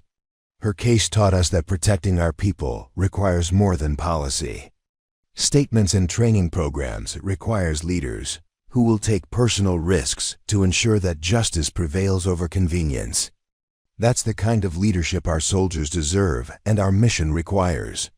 The colonel's public acknowledgement of institutional failure and personal responsibility provided a model for military leadership that prioritized accountability over reputation management. His example influenced other commanders throughout the Army who recognized that true leadership required moral courage as much as tactical competence. The cultural shift represented a return to military values that emphasized character over mere compliance with regulations. The broader implications of Emily's case extended beyond Fort Harrison to influence military policy and culture throughout the Department of Defense. Her story became a case study in military justice courses, a reference point for harassment prevention training, and a symbol of the positive change that could result from individual courage combined with institutional support. The ripple effects continued to spread months after her confrontation with Major Hawthorne. Congressional oversight of military harassment policies intensified following media coverage of Emily's case and the systematic problems it revealed. Senate Armed Services Committee hearings examined not only the specific failures at Fort Harrison, but broader patterns of institutional indifference to harassment and abuse throughout the military. The scrutiny resulted in legislative requirements for improved reporting procedures, enhanced training programs, and stronger accountability measures for commanders who failed to address misconduct. Senator Thompson's advocacy for Emily's case and military reform more broadly reflected growing political pressure for substantive change rather than cosmetic policy adjustments. The Nebraska senator's position on the Armed Services Committee provided a platform for highlighting systemic problems and demanding solutions that would prevent similar situations from developing in the future. Her efforts resulted in increased funding for victim support services and enhanced legal protections for service members who reported harassment. Specialist Johnson's case demonstrates that individual courage can catalyze institutional change, but it also reveals the unacceptable burden we place on victims to resolve problems that leadership should prevent. Senator Thompson declared during committee hearings, "We cannot continue to rely on isolated acts of heroism to address systematic failures in military culture and leadership accountability." The legislative changes that resulted from congressional scrutiny included mandatory training for commanders on harassment prevention and response, independent oversight of investigation procedures, and enhanced legal protections for witnesses and victims who participated in misconduct cases. These reforms represented the most significant changes to military harassment policies in decades, directly attributable to the public attention and institutional accountability that followed. Emily's confrontation with Major Hawthorne. Emily's own evolution during the months following her vindication reflected the empowering effect of institutional support and the validation of her moral courage.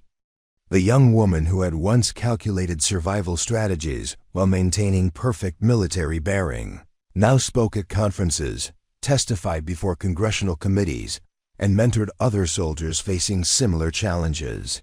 Her transformation from victim to advocate illustrated the positive outcomes that were possible when justice prevailed over institutional indifference. The speaking engagements that Emily accepted focused on military leadership, institutional courage, and the importance of creating inclusive environments where all service members could succeed. Her presentations combined personal experience with broader analysis of military culture and the conditions necessary for positive change. The audiences ranged from military academies to corporate leadership conferences, reflecting broad interest in the lessons her case provided about organizational culture and accountability. My confrontation with Major Hawthorne wasn't just about self-defense, Emily explained during a presentation at the Naval Academy. It was about refusing to accept a system that protected predators while silencing victims. Real change requires individuals who are willing to take personal risks for principles that matter. But it also requires institutions that support those individuals rather than destroying them for their courage. Emily's message resonated with military audiences who recognized the moral courage required to challenge institutional indifference and the importance of leadership that prioritized people over convenience. Her story provided inspiration for countless service members who face similar challenges, while demonstrating that resistance to abuse could result in positive change rather than career destruction. Mentorship program that Emily established at Fort Harrison created formal structures for supporting soldiers who experienced harassment or discrimination. The program paired experienced service members with newer personnel, creating relationships based on mutual respect and professional development rather than hierarchy and power dynamics. Emily's approach emphasized practical solutions and emotional support, recognizing that official policies were only effective when supplemented by peer networks that could provide immediate assistance and long-term guidance. The program's success attracted attention from other military installations seeking to improve their own climate and culture. Emily received requests to consult on similar programs at bases throughout the United States and overseas, spreading the influence of her experience far beyond Fort Harrison's boundaries. Her expertise, born from surviving systematic harassment and achieving institutional accountability, provided unique insights that traditional military leadership development programs often lacked. Captain Mitchell's medical practice evolved to include specialized training in recognizing and documenting evidence of harassment and abuse.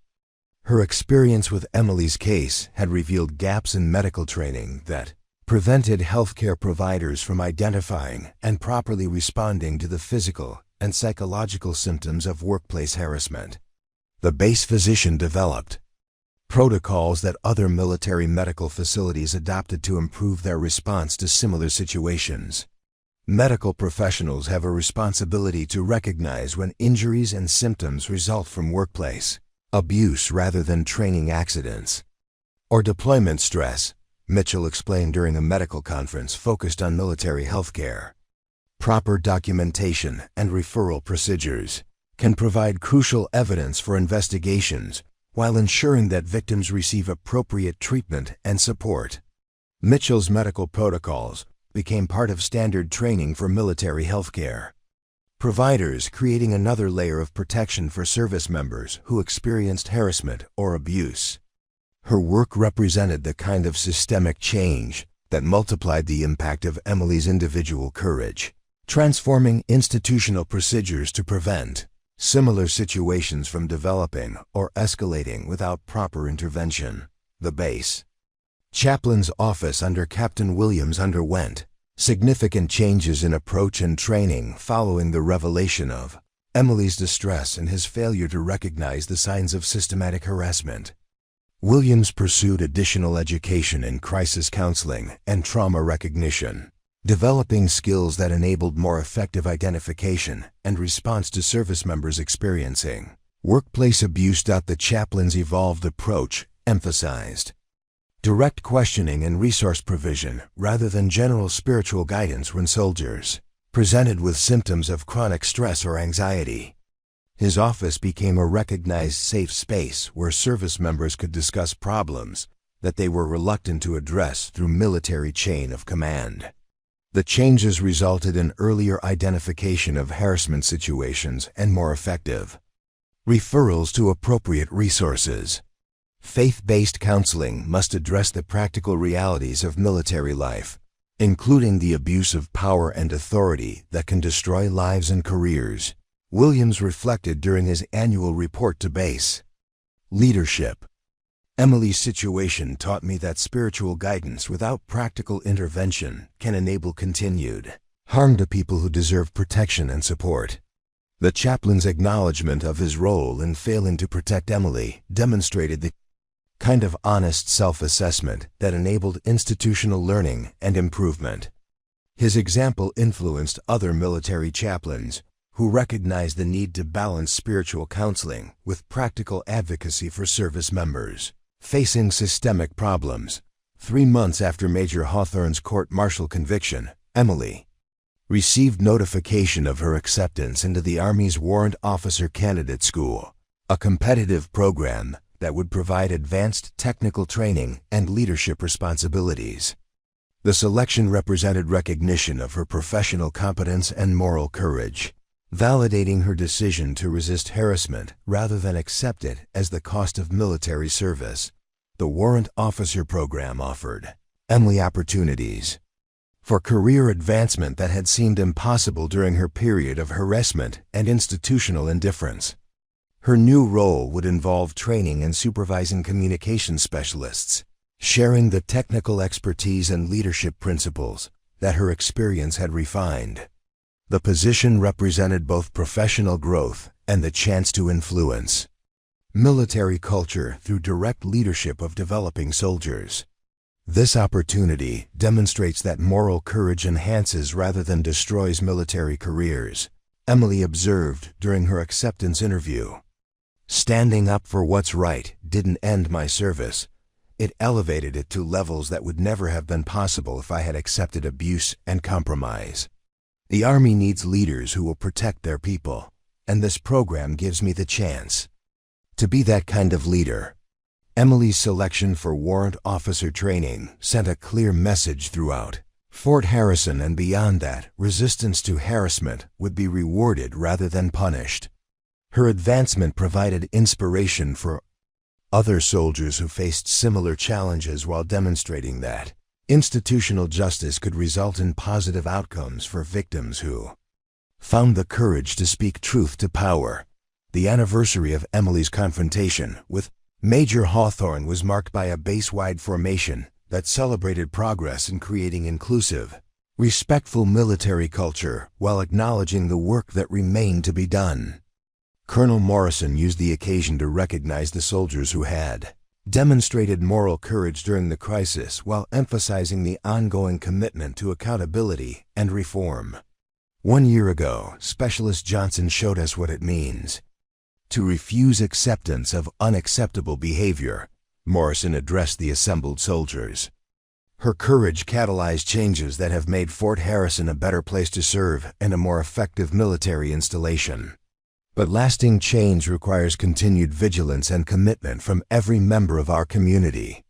The formation included recognition for Sergeant Rodriguez, Staff Sergeant Kim, Private Chun, and other soldiers who had supported Emily's case through testimony and advocacy. Their collective courage had created the conditions necessary for institutional accountability and reform, demonstrating that positive change required community effort rather than individual heroism alone. The anniversary also marked the establishment of the Emily Johnson Excellence in Leadership Award, recognizing soldiers who demonstrated exceptional moral courage and commitment to creating inclusive, respectful military environments. The award criteria emphasized practical actions that protected vulnerable service members, while promoting positive culture change through personal example and peer support. The first recipient of the award was Sergeant Rodriguez, whose proactive approach to protecting Emily and other soldiers in his section had provided a model for effective military leadership. His recognition validated the principle that true leadership involved protecting people rather than merely following orders, encouraging other non-commissioned officers to prioritize soldier welfare over bureaucratic convenience. Emily's address to the formation reflected on the lessons learned and challenges that remained in creating military institutions that truly protected all service members. Her remarks combined personal reflection with broader analysis of military culture and the conditions necessary for continued positive change. My confrontation with Major Hawthorne wasn't the end of our work, it was the beginning, Emily told the assembled soldiers. Real change requires sustained effort from every member of our community. We must continue to challenge systems and behaviors that enable abuse while supporting those who find the courage to resist. The Army's mission depends on our ability to protect each other, especially the most vulnerable among us. The speech concluded with Emily's announcement of her upcoming departure for warrant officer training, creating a transition that symbolized both personal growth and institutional continuity. Her legacy at Fort Harrison would continue through the programs she had established and the cultural changes her courage had initiated, demonstrating that individual action could create lasting institutional reform. The media attention that had initially focused on Emily's confrontation with Major Hawthorne evolved into ongoing coverage of military reform efforts and the progress being made in addressing harassment and discrimination. Her story became part of a broader narrative about positive change in military culture, providing evidence that institutional problems could be addressed through combination of individual courage and systemic accountability. Documentary filmmakers, academic researchers, and policy analysts continued to study Emily's case as an example of successful institutional change in large, hierarchical organizations. Her experience provided insights that extended beyond military applications to corporate, academic, and governmental contexts where power imbalances could enable abuse and harassment. The international attention that Emily's case attracted led to invitations for speaking, engagements with allied military forces seeking to address similar challenges in their own institutions. Her expertise, developed through personal experience and institutional advocacy, provided valuable perspectives for military leaders worldwide who recognized the universal nature of the problems she had confronted and overcome. Harassment and abuse exist in military institutions around the world because they share similar hierarchical structures and cultural challenges, Emily observed during a NATO conference on military leadership. But they also share similar potential for positive change when individuals find the courage to resist abuse and institutions choose accountability over convenience. The solutions we developed at Fort Harrison can be adapted to different contexts, while maintaining their essential focus on protecting people and promoting justice. Emily's international influence extended her impact far beyond the boundaries of her original assignment, creating ripple effects that continued to spread through military organizations worldwide. Her story provided inspiration and practical guidance for countless service members who faced similar challenges, while demonstrating that resistance to institutional abuse could create positive change rather than career destruction. 5 years after Emily Johnson's confrontation with Major Hawthorne in the Fort Harrison mess hall, the ripple effects of that moment continued to reshape military culture in ways that neither she nor the 145 witnesses could have anticipated. The woman who had broken a predator's wrist in defense of her dignity had become Chief Warrant Officer Johnson, a senior technical expert whose influence extended far beyond the communication systems she supervised to encompass military leadership, development, and institutional reform. The Warrant Officer Quarters at Fort Leavenworth, where Emily now served as the senior communications instructor for the Army's Command and General Staff College, reflected her evolution from survival-focused enlisted soldier to influential military educator. Her office walls displayed citations, for technical excellence alongside photographs from speaking engagements at military installations worldwide. The transformation was complete, yet somehow natural, as if her confrontation with institutional abuse had revealed leadership qualities that had always existed beneath the surface. Emily's current role involved training field-grade officers who would command battalions and brigades throughout the Army, providing her with unprecedented opportunity to influence military culture at its most formative level. Her curriculum combined traditional technical training with innovative modules on inclusive leadership, ethical decision-making, and the moral courage required to protect subordinates from abuse and harassment. The approach represented a fundamental shift in military education that emphasized character development alongside tactical competence. Leadership isn't about rank or authority, Emily explained to a classroom filled with lieutenant colonels and majors who would soon command thousands of soldiers. It's about creating conditions where every service member can contribute their best efforts without fear of exploitation or abuse. When leaders fail in that responsibility, the mission suffers and people get hurt. Your soldiers will judge your leadership not by your efficiency reports, but by whether they trust you to protect them from institutional failures. The officers in Emily's classes came from diverse backgrounds and experiences, but they shared common ground in recognizing that military effectiveness depended on trust between leaders and subordinates. Her teaching methodology used case studies, practical exercises, and personal reflection to help developing commanders understand their moral obligations alongside their tactical responsibilities. The approach produced graduates who were technically competent and ethically grounded, prepared to lead organizations that valued people as much as mission accomplishment. The Emily Johnson Center for Military Leadership Excellence, established at Fort Harrison 3 years after her departure, had become a model for institutional change that combined policy reform with cultural transformation. The center provided training, research, and advocacy services that helped military installations worldwide address harassment, discrimination, and abuse while building inclusive, effective organizational cultures. Emily served on the center's advisory board, contributing expertise developed through personal experience and professional growth.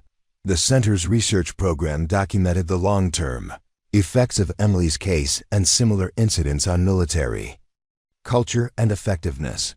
Studies showed measurable improvements in soldier retention, unit cohesion, and mission performance at installations that had implemented comprehensive reform programs based on the Fort Harrison model. The data provided compelling evidence that protecting people from institutional abuse enhanced rather than undermined military effectiveness. Dr. Elizabeth Harper, the psychologist who had evaluated Emily during the aftermath of her confrontation with Major Hawthorne, now directed the center's research program and victim support services.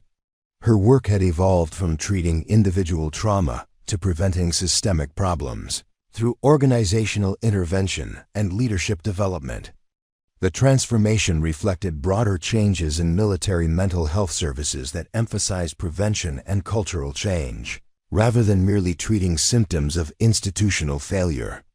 Emily's case taught us that individual resilience, while important, isn't sufficient to address systemic problems that enable abuse and harassment.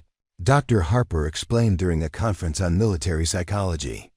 Effective prevention requires institutional change that creates conditions where abuse cannot flourish and victims can seek help without fear of retaliation.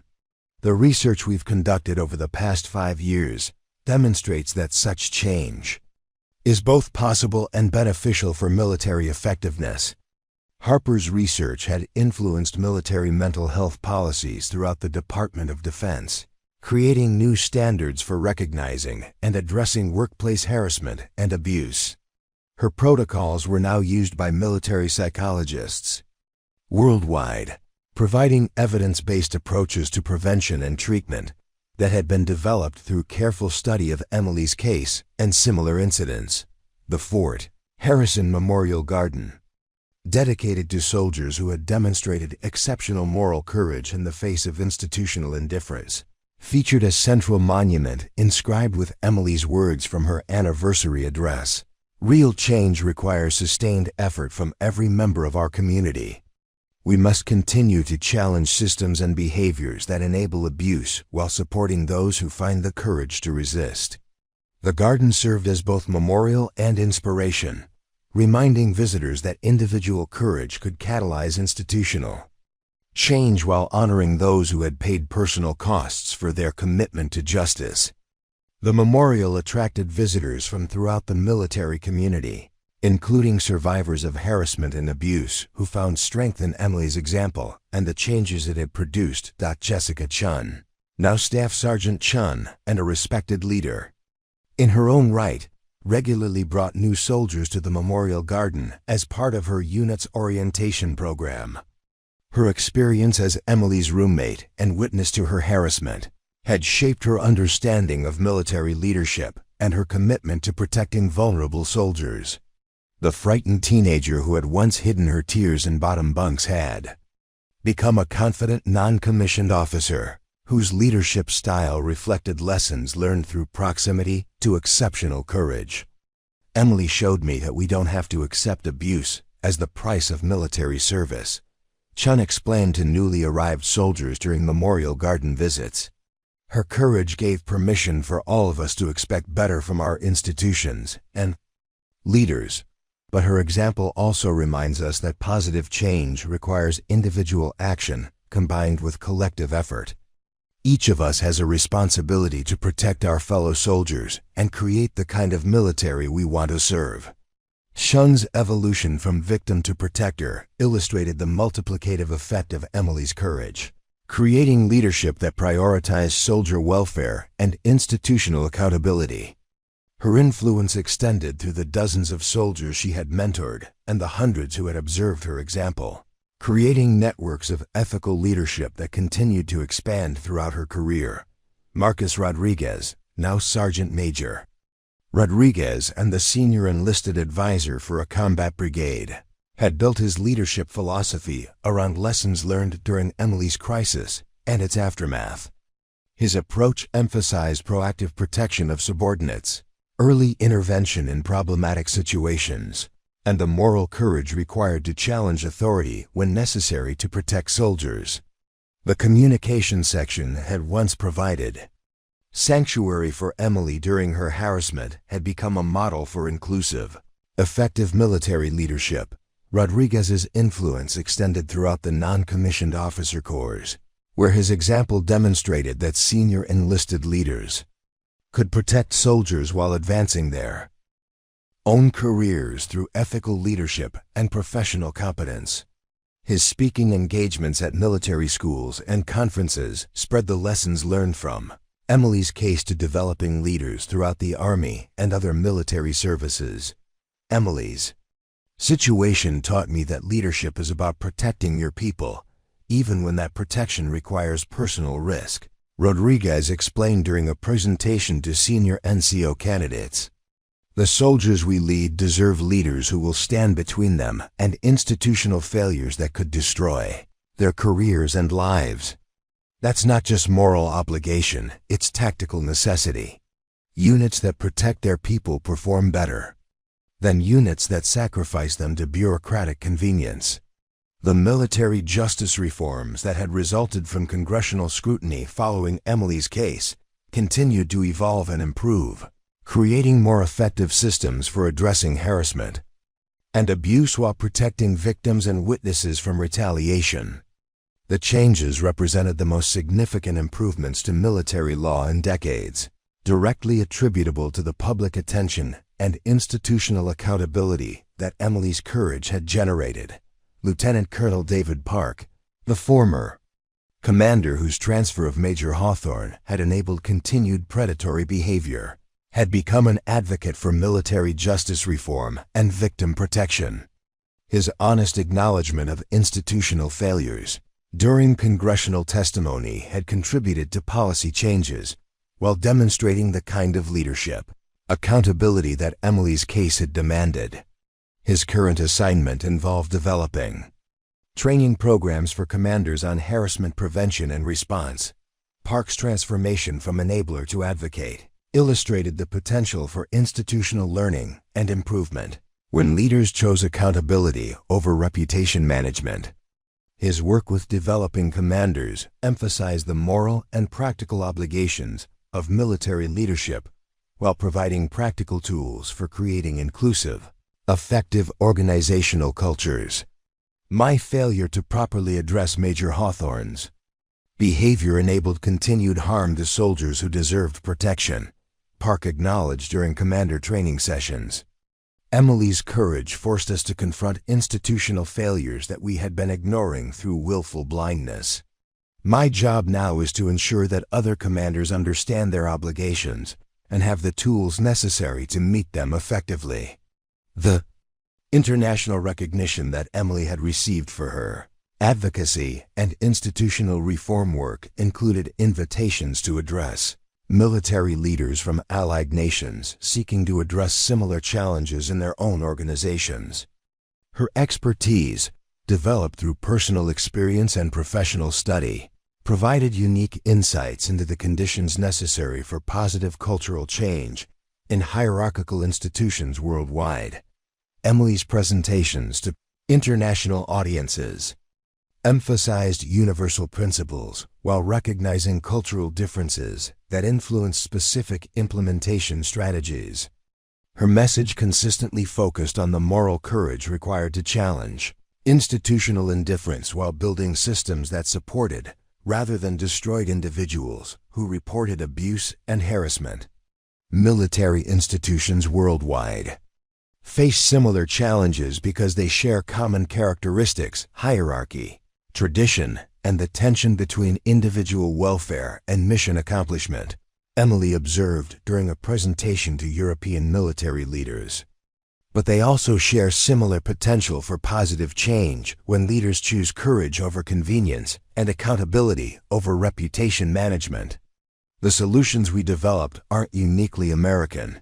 They're universally applicable principles adapted to specific contexts. The academic research that Emily's case had generated continued to influence scholarly understanding of organizational change, moral courage, and institutional accountability. Universities worldwide included her story in coursework on leadership, ethics, and organizational psychology, using her experience to illustrate principles that extended far beyond military applications to corporate, governmental, and nonprofit contexts. Dr. Patricia Williams, a professor of organizational psychology at Harvard Business School, had written extensively about Emily's case as an example of successful individual resistance to institutional abuse. Her research documented the conditions that enabled Emily's success while identifying factors that contributed to positive institutional change following individual acts of moral courage. Emily Johnson's case represents a rare example of individual resistance that catalyzed systemic change rather than simply resulting in personal sacrifice. Dr. Williams explained during a symposium on organizational ethics. Her success resulted from a combination of personal preparation, institutional readiness for change, and external pressure that created conditions where accountability became more attractive than cover-up. Understanding these factors can help other organizations create conditions where moral courage is supported rather than destroyed. Williams' research influenced corporate leadership development programs and organizational change initiatives worldwide, demonstrating that lessons learned from military institutions could provide valuable insights for civilian organizations facing similar challenges with harassment, discrimination, and abuse of power. The mentorship program that Emily had established at Fort Harrison had been replicated at military installations worldwide, creating formal structures for peer support and professional development that supplemented official policies and procedures. The programs paired experienced service members with newer personnel, creating relationships based on mutual respect and shared commitment to institutional excellence rather than hierarchical power dynamics. Colonel Sarah Morrison, Colonel Morrison's daughter and a West Point graduate now serving as a company commander, had implemented one of the most successful mentorship programs at her current assignment. Her approach, directly influenced by Emily's example and her father's leadership during the Fort Harrison crisis, emphasized practical support and professional development while creating safe spaces for discussing challenges and concerns. Emily's story was part of my family dinner conversations throughout my time at West Point, Morrison reflected during an interview with Military Leadership Quarterly. Her courage and my father's response taught me that military leadership means protecting your people, even when that protection requires personal risk. The mentorship program we've developed here reflects those lessons by creating formal structures for peer support and professional development. The younger Morrison's success as a company commander demonstrated the intergenerational transmission of leadership principles that Emily's courage had helped establish. Her soldiers consistently rated their unit climate as exceptional, with retention rates and performance metrics that exceeded Army standards. The success validated principles of ethical leadership while inspiring other young officers to prioritize soldier welfare alongside mission accomplishment. 10 years after the mess hall confrontation, Emily received notification of her selection for promotion to Master Warrant Officer, the highest technical rank in the Army Warrant Officer Corps. The promotion recognized her contributions to military communications technology, leadership development, and institutional reform while providing opportunities for even greater influence on military culture and effectiveness. Emily's promotion ceremony at Fort Leavenworth attracted attendees from throughout her military career, creating a reunion that celebrated not only her professional advancement, but the broader changes her courage had helped create. The ceremony included remarks from Colonel Morrison, now a general officer whose reputation for ethical leadership had been established during the Fort Harrison crisis. Emily's promotion represents more than individual achievement, General Morrison observed during the ceremony. It validates the principle that moral courage enhances rather than destroys military careers. Her advancement from specialist to Master Warrant Officer demonstrates that standing up for what's right creates opportunities rather than obstacles for those who choose integrity over convenience. The promotion ceremony also featured remarks from Emily herself, reflecting on the journey from that moment in the mess hall to her current position as a senior military leader. Her address combined personal gratitude with continued commitment to institutional reform and soldier protection. 10 years ago, I made a decision to defend myself against institutional abuse, not knowing what the consequences would be, Emily told the assembled audience. That moment taught me that individual courage can catalyze institutional change when combined with leadership that chooses accountability over convenience. My promotion today represents not just personal advancement, but validation of principles that should guide all military leaders. Protect your people, stand up for what's right, and never accept abuse as the price of service. The celebration that followed Emily's promotion ceremony included attendees whose lives had been changed by her example and the institutional reforms it had generated. Jessica Chen, now approaching retirement as a senior non-commissioned officer, had brought her teenage daughter to witness the ceremony. Brought her teenage daughter to witness the ceremony. Young woman who was considering military service herself and needed to see examples of women who had succeeded through competence and character. Marcus Rodriguez, now Command Sergeant Major Rodriguez and the senior enlisted advisor for a major military installation, reflected on the leadership lessons learned during Emily's crisis and their application throughout his subsequent career.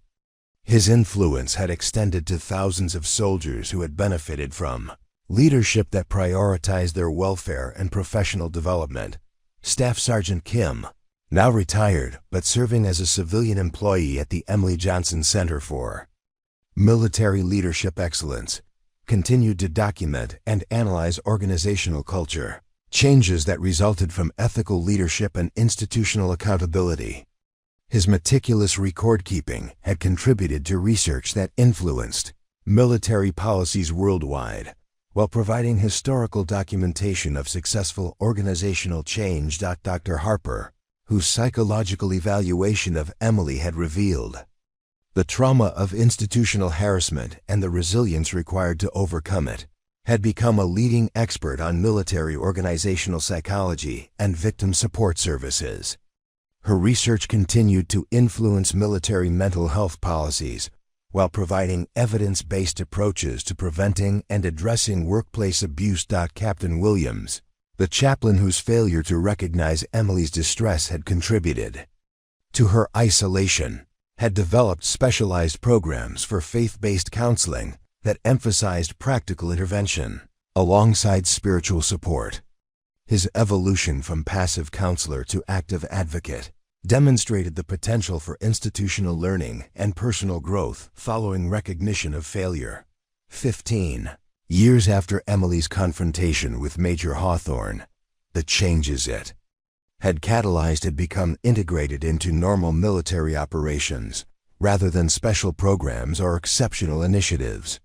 The cultural transformation that had begun with individual courage had evolved into institutional standard practice, creating conditions where harassment and abuse were less likely to occur and more likely to be addressed effectively when they did appear. The military's approach to harassment prevention had evolved from reactive discipline to proactive culture building, emphasizing leadership development and organizational climate assessment rather than simply responding to complaints after problems had developed.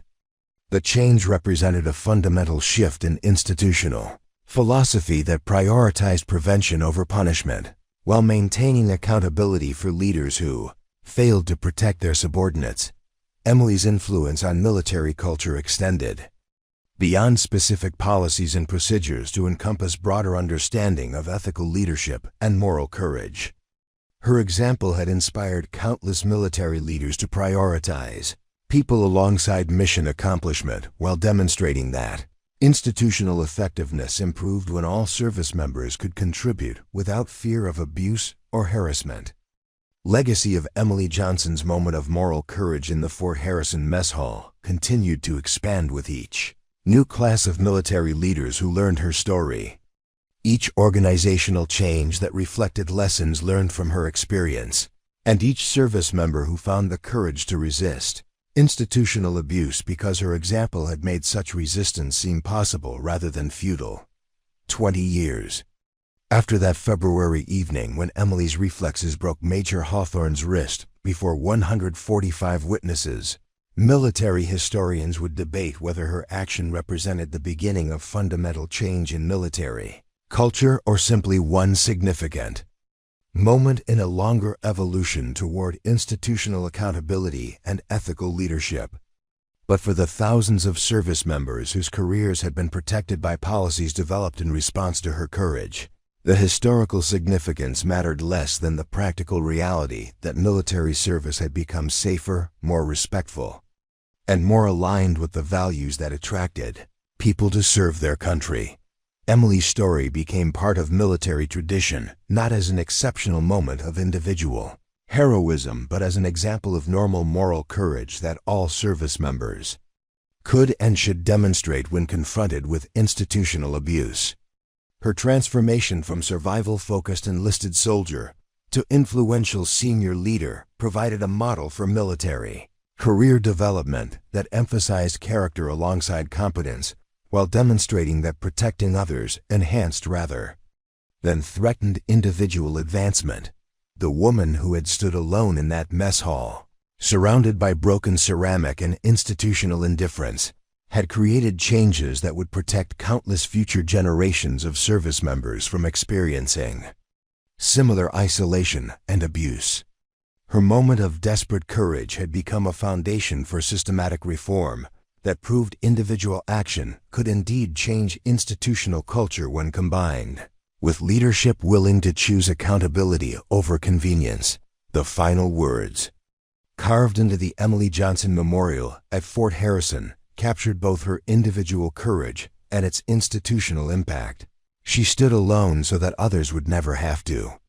But the memorial's deeper truth lay in the recognition that Emily's stand had created conditions where no service member would have to face institutional abuse in isolation, where moral courage would be supported rather than destroyed, and where military service could fulfill its highest ideals of protecting those who protected others. Creating stories like this requires extensive research and careful attention to detail. If you're enjoying this story, please like the video and subscribe to our channel. Hit the bell icon to never miss our latest military stories.